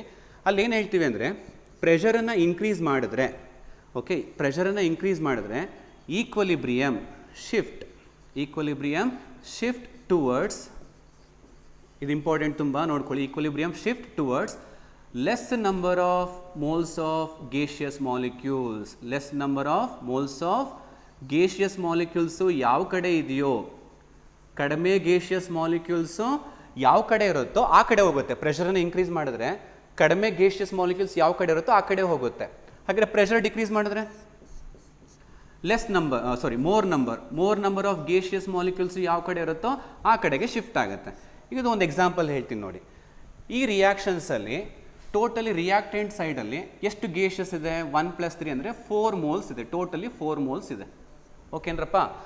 Product ಸೈಡಲ್ಲಿ ಎಷ್ಟು ಮೋಲ್ಸ್ ಇದೆ, 1 ಮೋಲ್ ಇದೆ ಫಾರ್ವರ್ಡಲ್ಲಿ. ಓಕೆ, ಸೊ ಪ್ರೆಷರ್ನ ಇನ್ಕ್ರೀಸ್ ಮಾಡಿದ್ರೆ ಅದು ಯಾವ ಕಡೆ ಹೋಗಬೇಕು, ಲೆಸ್ ನಂಬರ್ ಇರೋ ಕಡೆ ಹೋಗಬೇಕು. ಲೆಸ್ ನಂಬರ್ ಯಾವ ಕಡೆ ಇದೆ, ಈಗ ಫಾರ್ವರ್ಡ್ ಡೈರೆಕ್ಷನಲ್ಲಿ ಇದೆ. ಹಾಗಾಗಿ ಈ ಪರ್ಟಿಕ್ಯುಲರ್ ಈಕ್ವಲಿಬ್ರಿಯಂ ರಿಯಾಕ್ಷನ್ಗೆ ನೀವು ಪ್ರೆಷರನ್ನು ಇನ್ಕ್ರೀಸ್ ಮಾಡಿದ್ರೆ ಅದು ಫಾರ್ವರ್ಡ್ ಡೈರೆಕ್ಷನಲ್ಲಿ ಮೂವ್ ಆಗುತ್ತೆ. ಪ್ರೆಷರನ್ನು ಡಿಕ್ರೀಸ್ ಮಾಡಿದ್ರೆ ಬ್ಯಾಕ್ವರ್ಡ್ ಡೈರೆಕ್ಷನಲ್ಲಿ ಮೂವ್ ಆಗುತ್ತೆ. ಈ ರೀತಿ ನೀವು ಪ್ರೆಷರ್ ಎಫೆಕ್ಟನ್ನು ಏನು ಮಾಡ್ಬೋದು, ಕಂಡುಹಿಡಿಬೋದು ಕಣ್ರಪ್ಪ. Okay, then another factor is there. ಅದು ಫ್ಯಾಕ್ಟರ್ ಅಂತ ಹೇಳೋಕ್ಕಾಗಲ್ಲ. ದಟ್ ಈಸ್ ನೋಡಿ, effect of presence of catalyst and noble gases. Catalyst ಅಂದರೆ ಗೊತ್ತು ನಿಮಗೆ, ಏನು, it is a chemical substance which increases the rate of the reaction. But ಈ catalyst ಏನು ಮಾಡುತ್ತೆ ಅಂದರೆ ನೀವೇನಾದರೂ ಒಂದು ಈಕ್ವಲಿಬ್ರಿಯಂ ರಿಯಾಕ್ಷನ್ಗೆ ಕೆಟಲಿಸ್ಟ್ ಹಾಕಿದ್ರೆ ಫಾರ್ವರ್ಡ್ ರಿಯಾಕ್ಷನ್ ಎಷ್ಟು ಟೈಮ್ ಫಾಸ್ಟ್ ಆಯಿತೋ ಅಷ್ಟೇ ಟೈಮು ಬ್ಯಾಕ್ವರ್ಡ್ನೂ ಅದು ಫಾಸ್ಟ್ ಮಾಡುತ್ತೆ. ಆವಾಗ ಈಕ್ವಲಿಬ್ರಿಯಂ ಎಫೆಕ್ಟ್ ಆಗೋದಿಲ್ಲ ಕೆಟಲಿಸ್ಟಿಂದ. ಓಕೆ, ಇನ್ನು ನೋಬಲ್ ಗ್ಯಾಸಸ್ ನಿಮಗೆ ಗೊತ್ತಿದೆ, ದೇ ಆರ್ ಇನರ್ಟ್. ಅಂದರೆ ಅವರು ಈಸಿಯಾಗಿ ಯಾರ ಜೊತೆಗೂ ರಿಯಾಕ್ಟ್ ಆಗಲ್ಲ, ಯಾವುದೇ ಬೇರೆ ಮಾಲಿಕ್ಯೂಲ್ ಜೊತೆಗೆ ಈಸಿಯಾಗಿ ರಿಯಾಕ್ಟ್ ಆಗಲ್ಲ ಅಲ್ವೇನ್ರಪ್ಪ. ಸೊ ಒಂದು ಈಕ್ವಲಿಬ್ರಿಯಂ ರಿಯಾಕ್ಷನ್ಗೆ ನೀವು ನೋಬಲ್ ಗ್ಯಾಸಸ್ನ ಆ್ಯಡ್ ಮಾಡಿದ್ರೆ ಆ ಈಕ್ವಲಿಬ್ರಿಯಮಲ್ಲಿ ಏನೂ ಚೇಂಜಸ್ ಆಗೋದಿಲ್ಲ, ಏನೂ ಡಿಸ್ಟರ್ಬೆನ್ಸ್ ಆಗೋದಿಲ್ಲ, ಯಾಕೆಂದರೆ ಅವ್ರು ರಿಯಾಕ್ಟೇ ಆಗೋದಿಲ್ವಲ್ಲ. ಅರ್ಥ ಆಯ್ತಲ್ಲ? ಅದರಿಂದ ಕೆಟಲಿಸ್ಟು ನೋಬಲ್ ಗ್ಯಾಸಸ್ ಇದ್ದರೆ ಏನೂ ಚೇಂಜಸ್ ಆಗೋದಿಲ್ಲ ಅನ್ನೋದು ನಿಮ್ಮ ಮೈಂಡಲ್ಲಿ ಇರಬೇಕು. For the reaction PCl5 gives PCl3 and Cl2 ಒಂದು ಈಕ್ವಲಿಬ್ರಿಯಂ ರಿಯಾಕ್ಷನ್ ಕೊಟ್ಟಿದ್ದಾರೆ. The forward reaction at constant temperature is forward by, ಅಂದರೆ ಫಾರ್ವರ್ಡ್ ರಿಯಾಕ್ಷನ್ ಫಾಸ್ಟ್ ಆಗಬೇಕು ಅಂದರೆ, ಸಾರಿ ಇದು ಫಾರ್ವರ್ಡ್ ಅಲ್ಲ, ಫೇವರ್ಡ್ ಬೈ. ಅಂದರೆ ಫಾರ್ವರ್ಡ್ ರಿಯಾಕ್ಷನ್ನು ನಿಮಗೆ ಯಾವಾಗ ಫೇವರ್ ಆಗುತ್ತೆ ಅಂದರೆ ಫಾರ್ವರ್ಡ್ ರಿಯಾಕ್ಷನ್ ಫಾಸ್ಟ್ ಆಗಬೇಕು ಅಂದರೆ ಏನು ಮಾಡಬೇಕು ಅಂತ ಕೇಳ್ತಾ ಇದ್ದಾರೆ. ಅಷ್ಟೇ ಸಿಂಪಲ್ಲು. ಹೇಗೆ ಬನ್ನಿ, ಏನಲ್ಲಿ ಏನಂತ ಕೊಟ್ಟಿದ್ದಾರೆ ನೋಡ್ರಪ್ಪ, ಇಂಟ್ರೊಡ್ಯೂಸಿಂಗ್ ಆ್ಯನ್ ಇನರ್ಟ್ ಗ್ಯಾಸ್ ಅಂತ ಹೇಳ್ತಾ ಇದ್ದಾರೆ. ಇನರ್ಟ್ ಗ್ಯಾಸ್ ಅಂದರೆ ಏನು? Nobel gas. ಈಗ ಜಸ್ಟ್ ಹೇಳಿದೆ ನಾನು, ನೋಬಲ್ ಗ್ಯಾಸಸ್ ಆ್ಯಡ್ ಮಾಡೋದ್ರಿಂದ ಈಕ್ವಲಿಬ್ರಿಯಮಲ್ಲಿ ಏನೂ ವ್ಯತ್ಯಾಸ ಆಗೋದಿಲ್ಲ. ಆದ್ದರಿಂದ ನಾವು ಪ್ರಾಡಕ್ಟ್ ಜಾಸ್ತಿ ಬರಬೇಕು ಅಂದರೆ, ಫಾರ್ವರ್ಡ್ ರಿಯಾಕ್ಷನ್ನ ಫಾಸ್ಟ್ ಮಾಡಬೇಕು ಅಂದರೆ ಇದರಿಂದ ಯೂಸ್ ಆಗಲ್ಲ. ಸೆಕೆಂಡ್ ಒನ್, ಇಂಟ್ರೊಡ್ಯೂಸಿಂಗ್ PCl3 ಅಂತ ಹೇಳ್ತಾ ಇದ್ದಾರೆ. PCl3ನ ಜಾಸ್ತಿ ಮಾಡೋದ್ರಿಂದ, PCl3 ಎಲ್ಲಿದೆ? ಪ್ರಾಡಕ್ಟ್ ಸೈಡಲ್ಲಿದೆ. ಪ್ರಾಡಕ್ಟ್ ಕಾನ್ಸಂಟ್ರೇಷನ್ನ ಜಾಸ್ತಿ ಮಾಡಿದ್ರೆ ಫಾರ್ವರ್ಡ್ ಆಗುತ್ತಾ ಬ್ಯಾಕ್ವರ್ಡ್ ಆಗುತ್ತಾ? ಯೋಚನೆ ಮಾಡಿ, ಯಾವುದು? ಬ್ಯಾಕ್ವರ್ಡ್ ಆಗುತ್ತೆ. ಬಟ್ ನಮಗೆ ಫೇವರ್ ಆಗಬೇಕಾಗಿರೋದು ಯಾವುದು? ಫಾರ್ವರ್ಡ್. ಸೊ ಇದು ಆಗಲ್ಲ. ನೆಕ್ಸ್ಟ್ ಸಿ ನೋಡಿ, introducing PCl5 at constant volume. PCl5 ಅಂತ ಕೊಟ್ಟಿದ್ದಾರೆ. ಈ PCl5 ಎಲ್ಲಿದೆ ನೋಡಿ? ರಿಯಾಕ್ಟೆಂಟ್ ಸೈಡಲ್ಲಿದೆ. ರಿಯಾಕ್ಟೆಂಟ್ ಸೈಡು ಕಾನ್ಸಂಟ್ರೇಷನ್ನ ಜಾಸ್ತಿ ಮಾಡೋದ್ರಿಂದ ಫಾರ್ವರ್ಡ್ ರಿಯಾಕ್ಷನ್ನು ಫಾಸ್ಟ್ ಆಗುತ್ತೆ. ನಮಗೂ ಅದೇ ಬೇಕಿದ್ದು, ಫಾರ್ವರ್ಡ್ ರಿಯಾಕ್ಷನ್ ಫಾಸ್ಟ್ ಆಗಬೇಕು ಅಂತ. ಸೊ ಅದರಿಂದ ಇದು ಕರೆಕ್ಟ್ ಆನ್ಸರ್ ಆಗುತ್ತೆ. ಅರ್ಥ ಆಯ್ತಾ? ಹಾಗೆಯೇ ಇದೇ ಟೈಪು ಇನ್ನೊಂದು ಕ್ವಶನ್ ಮಾಡೋಣ, ನೋಡ್ಕೊಳ್ಳಿ. ಯಾವುದೋ ಒಂದು ಹೈಪೋಥೆಟಿಕಲ್ ರಿಯಾಕ್ಷನ್ ಕೊಟ್ಟಿದ್ದಾರೆ ಕಣ್ರಪ್ಪ. ಈ ಹೈಪೋಥೆಟಿಕಲ್ ರಿಯಾಕ್ಷನ್ಸಲ್ಲಿ ನೋಡ್ಕೊಳ್ಳಿ ಏನೇನು ಕೊಟ್ಟಿದ್ದಾರೆ ಅಂತ. ಗ್ಯಾಸ್ ಇದೆ ಎಲ್ಲ, ಮತ್ತು ಡೆಲ್ಟೇಶ್ ನೆಗೆಟಿವ್ ಅಂತ ಕೊಟ್ಟಿದ್ದಾರೆ. ಇವನ್ನೆಲ್ಲ ಅಬ್ಸರ್ವ್ ಮಾಡಬೇಕು.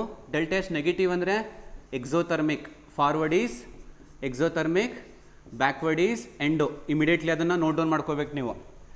ಅದಾದಮೇಲೆ ಕ್ವಶನ್ ಏನು ಕೇಳ್ತಾ ಇದ್ದಾರೆ ಅಂದರೆ, more AB3 could be produced at equilibrium by, ಅಂದರೆ AB3 ಜಾಸ್ತಿ ಬರಬೇಕು ಅಂದರೆ ಏನು ಮಾಡಬೇಕು ಅಂತ ಕೇಳ್ತಾ ಇದ್ದಾರೆ.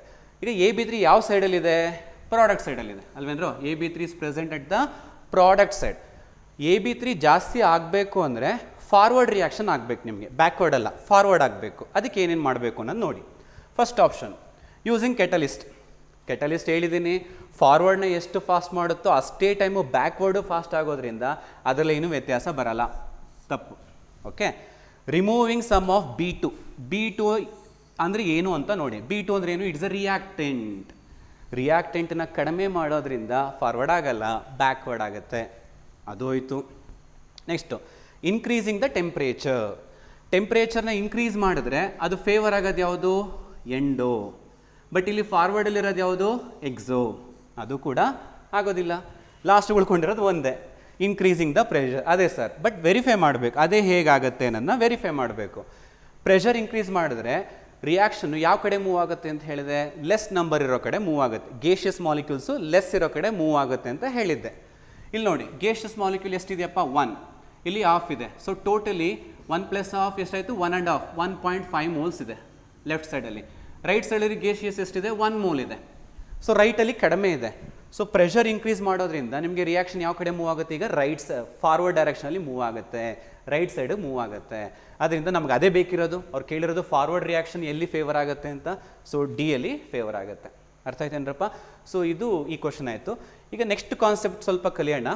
ನೆಕ್ಸ್ಟ್ ಕಾನ್ಸೆಪ್ಟ್ ಮಾಡಿ ಕ್ವಶನ್ಸ್ ಮಾಡೋಣ. ಓಕೆ, ಇದಕ್ಕೆ ಇಲ್ಲೇ ನಿಮಗೆ ಸಿನಾಪ್ಸಿಸ್ ಹೇಳ್ಬಿಡ್ತೀನಿ. Very simple. It is the relation between free energy and equilibrium constant. ಇದು ಕೇಳಿರ್ತೀರ. ಏನು ಫ್ರೀ ಎನರ್ಜಿ ಚೇಂಜ್ ಅಂದರೆ ಏನರಪ್ಪ? Delta G0. ಅದಕ್ಕೆ ಕೆಗಿರುವಂಥ ರಿಲೇಷನ್ ಏನು? -2.303 ಓಕೆ RT log K ಅಂತ ಬರಿತೀವಿ. ಇಲ್ಲಿ K ಅಂದ್ರೆ ಏನು? Equilibrium constant. ಇದು ಫ್ರೀ ಎನರ್ಜಿ ಚೇಂಜ್ ಮತ್ತು ಈಕ್ವಲಿಬ್ರಿಯಂ ಕಾನ್ಸ್ಟೆಂಟ್ಗೆ ಇರುವಂಥ ರಿಲೇಷನ್ ಇದು. ಆಯಿತಾ? ಇದ್ರ ಮೇಲೆ ಒಂದು ಕ್ವಶನ್ ಕೇಳಿದ್ದಾರೆ ಇಲ್ಲಿ. ಓಕೆ, ರಿಲೇಷನ್ ಕೊಟ್ಟಿದ್ದೀನಿ. ಫಸ್ಟ್ ಕ್ವಶನ್ ನೋಡೋಣ ಏನದು ಕೇಳಿದ್ದಾರೆ ಅಂತ. The equilibrium constant for A reaction is 1 × 10⁻20. ಅಂದರೆ ಇದೇನಿದು, ಏನಾಯ್ತಿದು, ಈಕ್ವಲಿಬ್ರಿಯಂ ಕಾನ್ಸ್ಟೆಂಟ್ ಕೆ ಕೊಟ್ಟಿದ್ದಾರೆ, ಇಟ್ಸ್ ಅ ಕೆ ವ್ಯಾಲ್ಯೂ ಕೊಟ್ಟಿದ್ದಾರೆ ಅಟ್ 300 ಕೆಲ್ವಿನ್. 300 ಕೆಲ್ವಿನ್ ಅಂದರೆ ಏನರಪ್ಪ ಅದು, it is a temperature. The standard free energy change ಕೇಳ್ತಾ ಇದ್ದಾರೆ. ಸ್ಟ್ಯಾಂಡರ್ಡ್ ಫ್ರೀ ಎನರ್ಜಿ ಚೇಂಜ್ ಅಂದರೆ ಡೆಲ್ಟಾ ಜಿ ನಾಟನ್ನ ನಾವು ಕ್ಯಾಲ್ಕುಲೇಟ್ ಮಾಡಬೇಕು. ವೆರಿ ಸಿಂಪಲ್ ಪ್ರಾಬ್ಲಮ್ ಅಲ್ವಾ, ಆಲ್ರೆಡಿ ಫಾರ್ಮುಲಾ ಬರೆದಿದ್ದೀನಿ.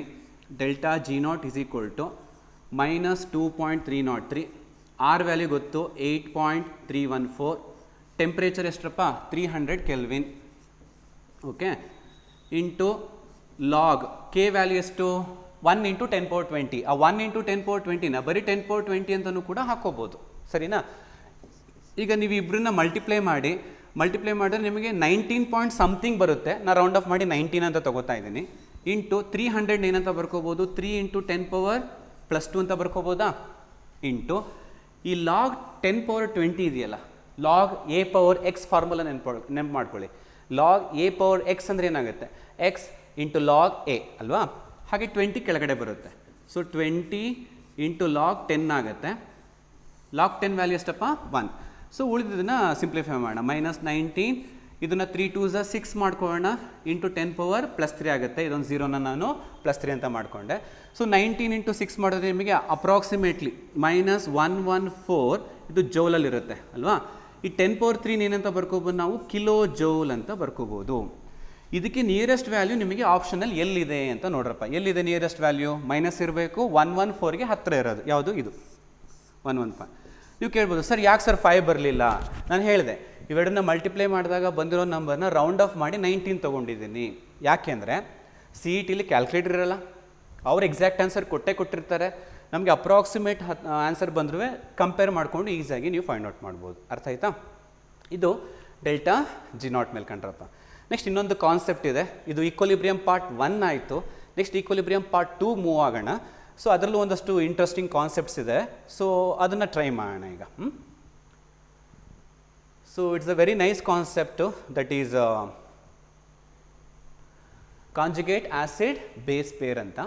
ಇದು ಬ್ರಾನ್ಸ್ಟೆಡ್ ಆ್ಯಸಿಡ್ ಅಂತಲೂ ಕೂಡ ಕರಿತೀವಿ. ಬ್ರಾನ್ಸ್ಟೆಡ್ ಆ್ಯಸಿಡ್ ಬೇಸ್ ಅಂತಲೂ ಕೂಡ ಅವ್ರ ಪ್ರಕಾರ, ಅಕಾರ್ಡಿಂಗ್ ಟು ಬ್ರಾನ್ಸ್ಟೆಡ್ ಆ್ಯಸಿಡ್ ಬೇಸ್ ಪ್ರಕಾರ ಈ ಕಾನ್ಸೆಪ್ಟ್ ಇರೋದು. ಈ ರಿಯಾಕ್ಷನ್ ಅಬ್ಸರ್ವ್ ಮಾಡ್ರಪ್ಪ. ಏನಾಗ್ತಿದೆ ನೋಡಿ, HCl reacting with H2O gives H3O + Cl- ಬರ್ತಾ ಇದೆ. ಹೆಂಗೆ ಬರ್ತಾ ಇದೆ ರಿಯಾಕ್ಷನ್ ನೋಡಿದ್ರೆ ಗೊತ್ತಾಗುತ್ತೆ. HCl H+ಅನ್ನು ವಾಟ್ರಿಗೆ ಕೊಟ್ಟಿದೆ, ಡೊನೇಟ್ ಮಾಡ್ತಾ ಇದೆ. ವಾಟರು H+ಅನ್ನು ಅಕ್ಸೆಪ್ಟ್ ಮಾಡ್ಕೋತಾ ಇದೆ. H+ಅನ್ನು ಡೊನೇಟ್ ಮಾಡೋರನ್ನ ಅಕಾರ್ಡಿಂಗ್ ಟು ಬ್ರಾನ್ಸ್ಟೆಡ್ ಏನಂತ ಕರಿತೀವಿ, ಆ್ಯಸಿಡ್.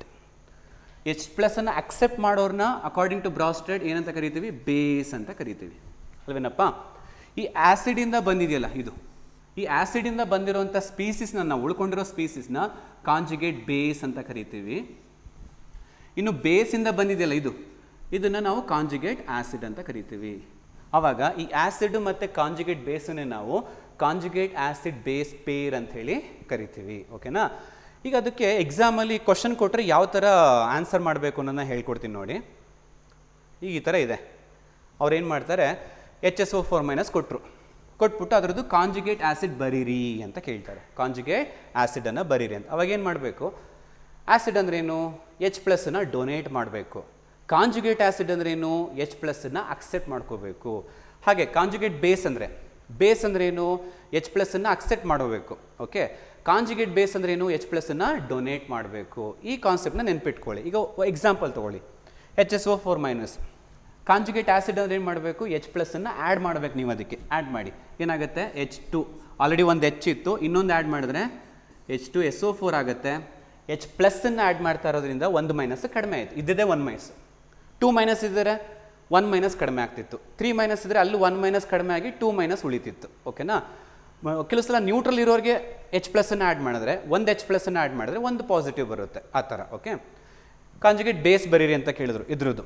ಅವಾಗೇನು ಮಾಡಿ, ಒಂದು Hನ ತೆಗೀರಿ, ಮೈನಸ್ಸನ್ನು ಜಾಸ್ತಿ ಮಾಡಿ, SO4 2- ಆಯಿತು. ಓಕೆನಾ. ಹಾಗೆ ಇದಕ್ಕೂ ಅದೇ ಥರ ಒಂದು ಟ್ರೈ ಮಾಡೋಣ. HPO4 2- ಕಾಂಜುಗೇಟ್ ಆ್ಯಸಿಡ್ ಅಂತ ಕೇಳಿದ್ರು. ಒಂದು Hನ ಆ್ಯಡ್ ಮಾಡಿ, ಆಲ್ರೆಡಿ ಒಂದು H ಇತ್ತು, ಇನ್ನೊಂದು H ಆ್ಯಡ್ ಮಾಡಿದ್ರೆ H2 ಆಯಿತು. PO4 2- ಇತ್ತು, 1- ಆಗುತ್ತೆ. ಆಯಿತಾ. ಅದರದ್ದು ಕಾಂಜುಗೇಟ್ ಬೇಸ್ ಬರೀರಿ ಅಂದರೆ ಏನು ಮಾಡಬೇಕು, ಆ ಹೆಚ್ಚನ್ನು ರಿಮೂವ್ ಮಾಡೋಣ. ರಿಮೂವ್ ಮಾಡಿ ಏನಾಗುತ್ತೆ, PO4. ಓಕೆ, ಆಲ್ರೆಡಿ 2- ಇತ್ತಲ್ವಾ, 3- ಆಗುತ್ತೆ. ಓಕೆ, ಹಾಗೆ ವಾಟರ್ಗೆ ನೀವು ಕಾಂಜುಗೇಟ್ ಆ್ಯಸಿಡ್ ಅಂದರೆ ಏನು ಮಾಡಬೇಕು, ಹೆಚ್ಚನ್ನು ಆ್ಯಡ್ ಮಾಡಬೇಕು. ಹೆಚ್ಚನ್ನು ಆ್ಯಡ್ ಮಾಡಿದ್ರೆ ಆಲ್ರೆಡಿ 2H ಇತ್ತು, ಇನ್ನೊಂದು ಆ್ಯಡ್ ಮಾಡಿದ್ರೆ 3 ಆಗುತ್ತೆ. ಇದು ನ್ಯೂಟ್ರಲ್ ಇರೋದ್ರಿಂದ ಒಂದು ಪಾಸಿಟಿವ್ ಚಾರ್ಜ್ ಬಂತು. ಓಕೆ, ಕಾಂಜುಗೇಟ್ ಬೇಸ್ ಅಂದರೆ ಏನು ಮಾಡ್ತೀರಾ, ಒಂದು ಹೆಚ್ಚನ್ನು ರಿಮೂವ್ ಮಾಡಿ OH ಆಗುತ್ತೆ, ಒಂದು ನೆಗೆಟಿವ್ ಚಾರ್ಜ್ ಬರುತ್ತೆ. ಅರ್ಥ ಆಯ್ತಾ? ಸೊ ಇದು ಕಾಂಜುಗೇಟ್ ಆ್ಯಸಿಡ್ ಬೇಸ್ ಪೇರನ್ನು ಐಡೆಂಟಿಫೈ ಮಾಡುವಂಥ ಟೆಕ್ನಿಕ್ ಅಂಡ್ರಪ್ಪ. ಈಗೇನು ಮಾಡೋಣ, ಇದ್ರ ಮೇಲೆ ಒಂದಷ್ಟು ಕ್ವಶನ್ಸನ್ನು ಮಾಡೋಣ. ಓಕೆ, ನೋಡಿ ಏನಂತಿದೆ, ವಿಚ್ ಒನ್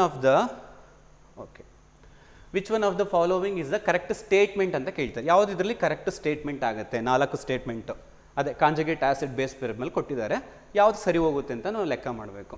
ನೋಡಿ, HCO3- is the conjugate base of CO3 2- ಅಂತ ಹೇಳ್ತಾ ಇದ್ದಾರೆ. ಅಂದರೆ ಇದ್ರದ್ದು CO3 2- ಕಾಂಜುಗೇಟ್ ಬೇಸು ಇದಾಗಿರುತ್ತೆ ಅಂತ ಹೇಳ್ತಾ ಇದ್ದಾರೆ. ಬಟ್ ನಾವು ಚೆಕ್ ಮಾಡಬೇಕು. ಕಾಂಜುಗೇಟ್ ಬೇಸ್ ಅಂದರೆ ಏನು ಮಾಡಬೇಕು, ನಾವು Hನ ರಿಮೂವ್ ಮಾಡಬೇಕು. ಅಲ್ಲಿ H ಎಲ್ಲ ರಿಮೂವ್ ಮಾಡೋಕ್ಕೆ, ಅಂದಮೇಲೆ ಕಾಂಜುಗೇಟ್ ಆ್ಯಸಿಡ್ ಬರೋಕ್ಕಾಗತ್ತಾ? ಇಲ್ಲ. Next conjugate acid of NH3 ಅಂದರೆ NH3ದು ಕಾಂಜುಗೇಟ್ ಆ್ಯಸಿಡ್. ಏನು ಕಾಂಜುಗೇಟ್ ಆ್ಯಸಿಡ್ ಅಂದರೆ ಏನು ಮಾಡಬೇಕು, ನಾವು ಒಂದು H+ ಆ್ಯಡ್ ಮಾಡಬೇಕು. ಕಾಂಜುಗೇಟ್ ಆ್ಯಸಿಡ್ ಅಂದರೆ ಏನು ಮಾಡಬೇಕಾಗುತ್ತೆ, ಒಂದು H+ ಆ್ಯಡ್ ಮಾಡೋಣ, ಅವಾಗ NH4+ ಬರುತ್ತೆ, ಅದಾಗಿರುತ್ತೆ. ಬಟ್ ಅವ್ರು ಕೊಟ್ಟಿರೋದೇನು NH2- ಅಂದಮೇಲೆ ಅದು ತಪ್ಪು ಅಲ್ವಾ. ಥರ್ಡ್ ಒನ್ ಹೋಗೋಣ, conjugate acid of HSO4-. HSO4- conjugate acid ಅಂತೆ. ಇದ್ರದ್ದು ಕಾಂಜುಗೇಟ್ ಆ್ಯಸಿಡ್ ಬರೆಯೋದು ಹೇಗೆ, ಒಂದು Hನ ಆ್ಯಡ್ ಮಾಡ್ರಪ್ಪ, ಎಷ್ಟಾಗುತ್ತೆ, H2SO4 ಆಗುತ್ತೆ, ಒಂದು ಮೈನಸ್ ಹೋಗುತ್ತೆ. ಅವ್ರು ಕೊಟ್ಟಿರೋದು H2SO4, ಆದ್ದರಿಂದ ಆಪ್ಷನ್ ಸಿ ಕರೆಕ್ಟ್ ಆಗುತ್ತೆ. ಕ್ಲಿಯರಾ?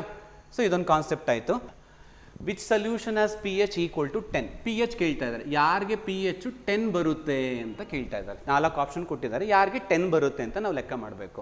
ಫಸ್ಟ್ ಹೇಗೆ ಹೋಗೋಣ, ಏನಂತ ಕೊಟ್ಟಿದ್ದಾರಪ್ಪ, 10⁻⁴ ಮೋಲಾರ್ KOH ಅಂತ ಕೊಟ್ಟಿದ್ದಾರೆ. KOH ಅಂದಾಗ ನಿಮಗೆ H+ ಬರಲ್ಲ, OH- ಬರುತ್ತೆ. OH- ಎಷ್ಟು ಕೊಟ್ಟಿದ್ದಾರೆ, 10⁻⁴ ಕೊಟ್ಟಿದ್ದಾರೆ. ಇದಕ್ಕೆ 10⁻⁷ ಆ್ಯಡ್ ಮಾಡಬೇಕಾ, ಯೋಚನೆ ಮಾಡಿ. ಆ್ಯಡ್ ಮಾಡಬೇಕಾ, ಬೇಡ, ಜಾಸ್ತಿ ಇದೆ, ಬೇಡ. ಈಗ OH- ಇಂದ ನಮಗೇನು ಸಿಗುತ್ತಪ್ಪ, POH ಸಿಗುತ್ತೆ ಡೈರೆಕ್ಟಾಗಿ. POH ಎಷ್ಟಾಗುತ್ತೆ ಡೈರೆಕ್ಟಾಗಿ ಹೇಳ್ಬೋದಾ, ಎಷ್ಟು, +4 ಬರುತ್ತೆ. ಬಟ್ ಕ್ವಶನ್ ಅವ್ರು ಕೇಳ್ತಾ ಇರೋದೇನು, pH ಕೇಳ್ತಾ ಇರೋದು. ಸೊ POH 4 ಆದರೆ pH ಎಷ್ಟಾಗುತ್ತಪ್ಪ, 14 - 4, ಸೊ ಎಷ್ಟಾಗುತ್ತೆ, 10 ಆಗುತ್ತೆ. ಅವ್ರು ಕೇಳಿರೋದು 10 ತಾನೇ, 10 ಯಾರಿಗೆ ಬರುತ್ತೆ ಅಂತ ಕೇಳ್ತಾ ಇದ್ದಾರೆ. ನಮಗೆ ಫಸ್ಟ್ ಆಪ್ಷನಲ್ಲೇ 10 ಬಂತು. ಅರ್ಥ ಆಯ್ತಾ? ಇದು ಹುಷಾರಾಗಿ ನೋಡ್ಕೋಬೇಕು. ನೋಡಿ, ಇದು ಬೇಸೆ, ಇದು ಆ್ಯಸಿಡ್. ಸೊ ಇದನ್ನು ನೀವು ಬೇಕಾದ್ರೆ ಲೆಕ್ಕ ಮಾಡಿ ನೋಡಿ. ಓಕೆನಾ? ಹಾಗಾದ್ರೆ ಇನ್ನೊಂದು ಪ್ರಾಬ್ಲಮ್ ಮಾಡೋಣ ಇದೇ ಥರದ್ದು.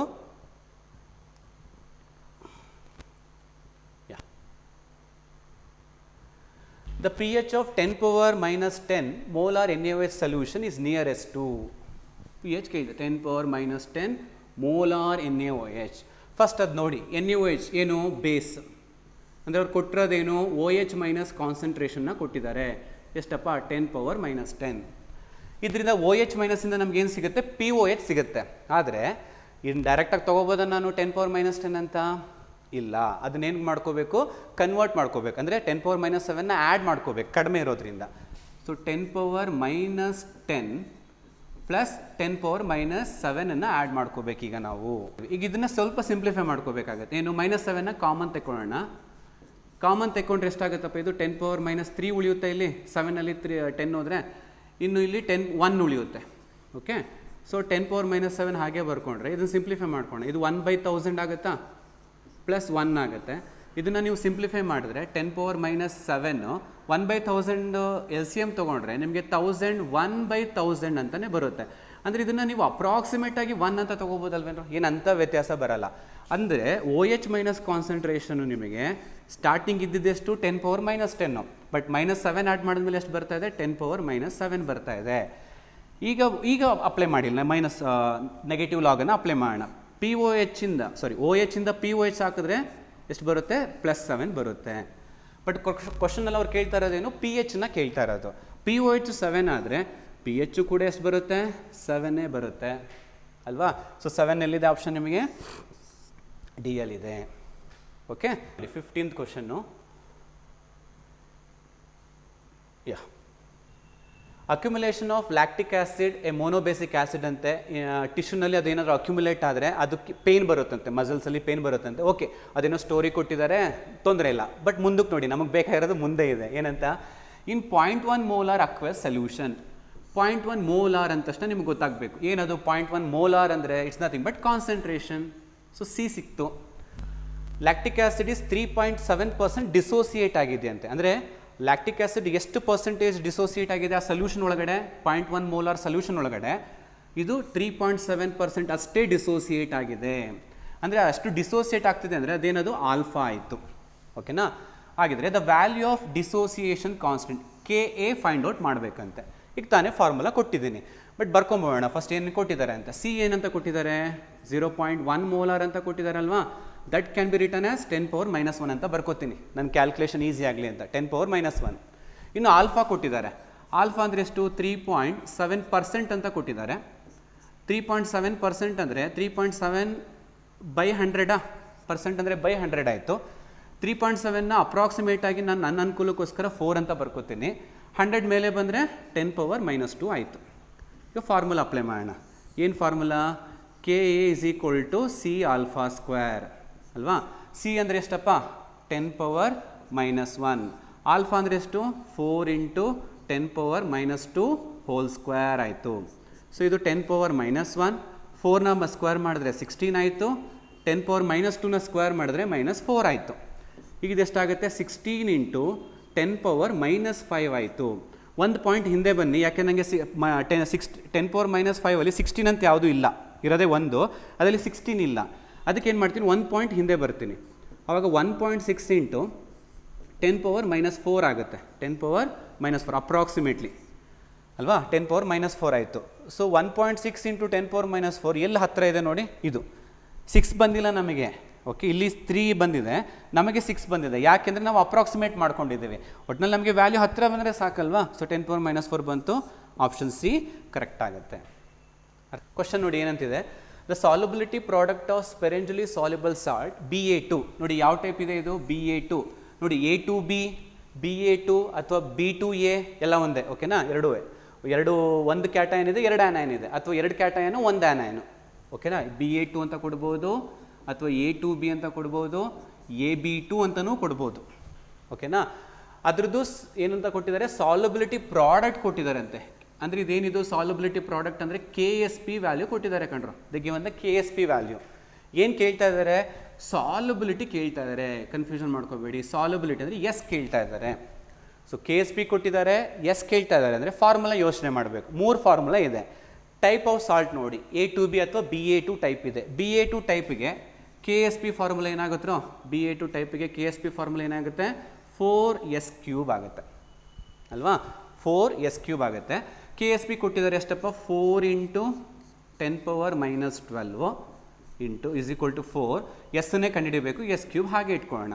4 ಏನಾಗುತ್ತೆ, ಕ್ಯಾನ್ಸಲ್ ಆಗುತ್ತೆ.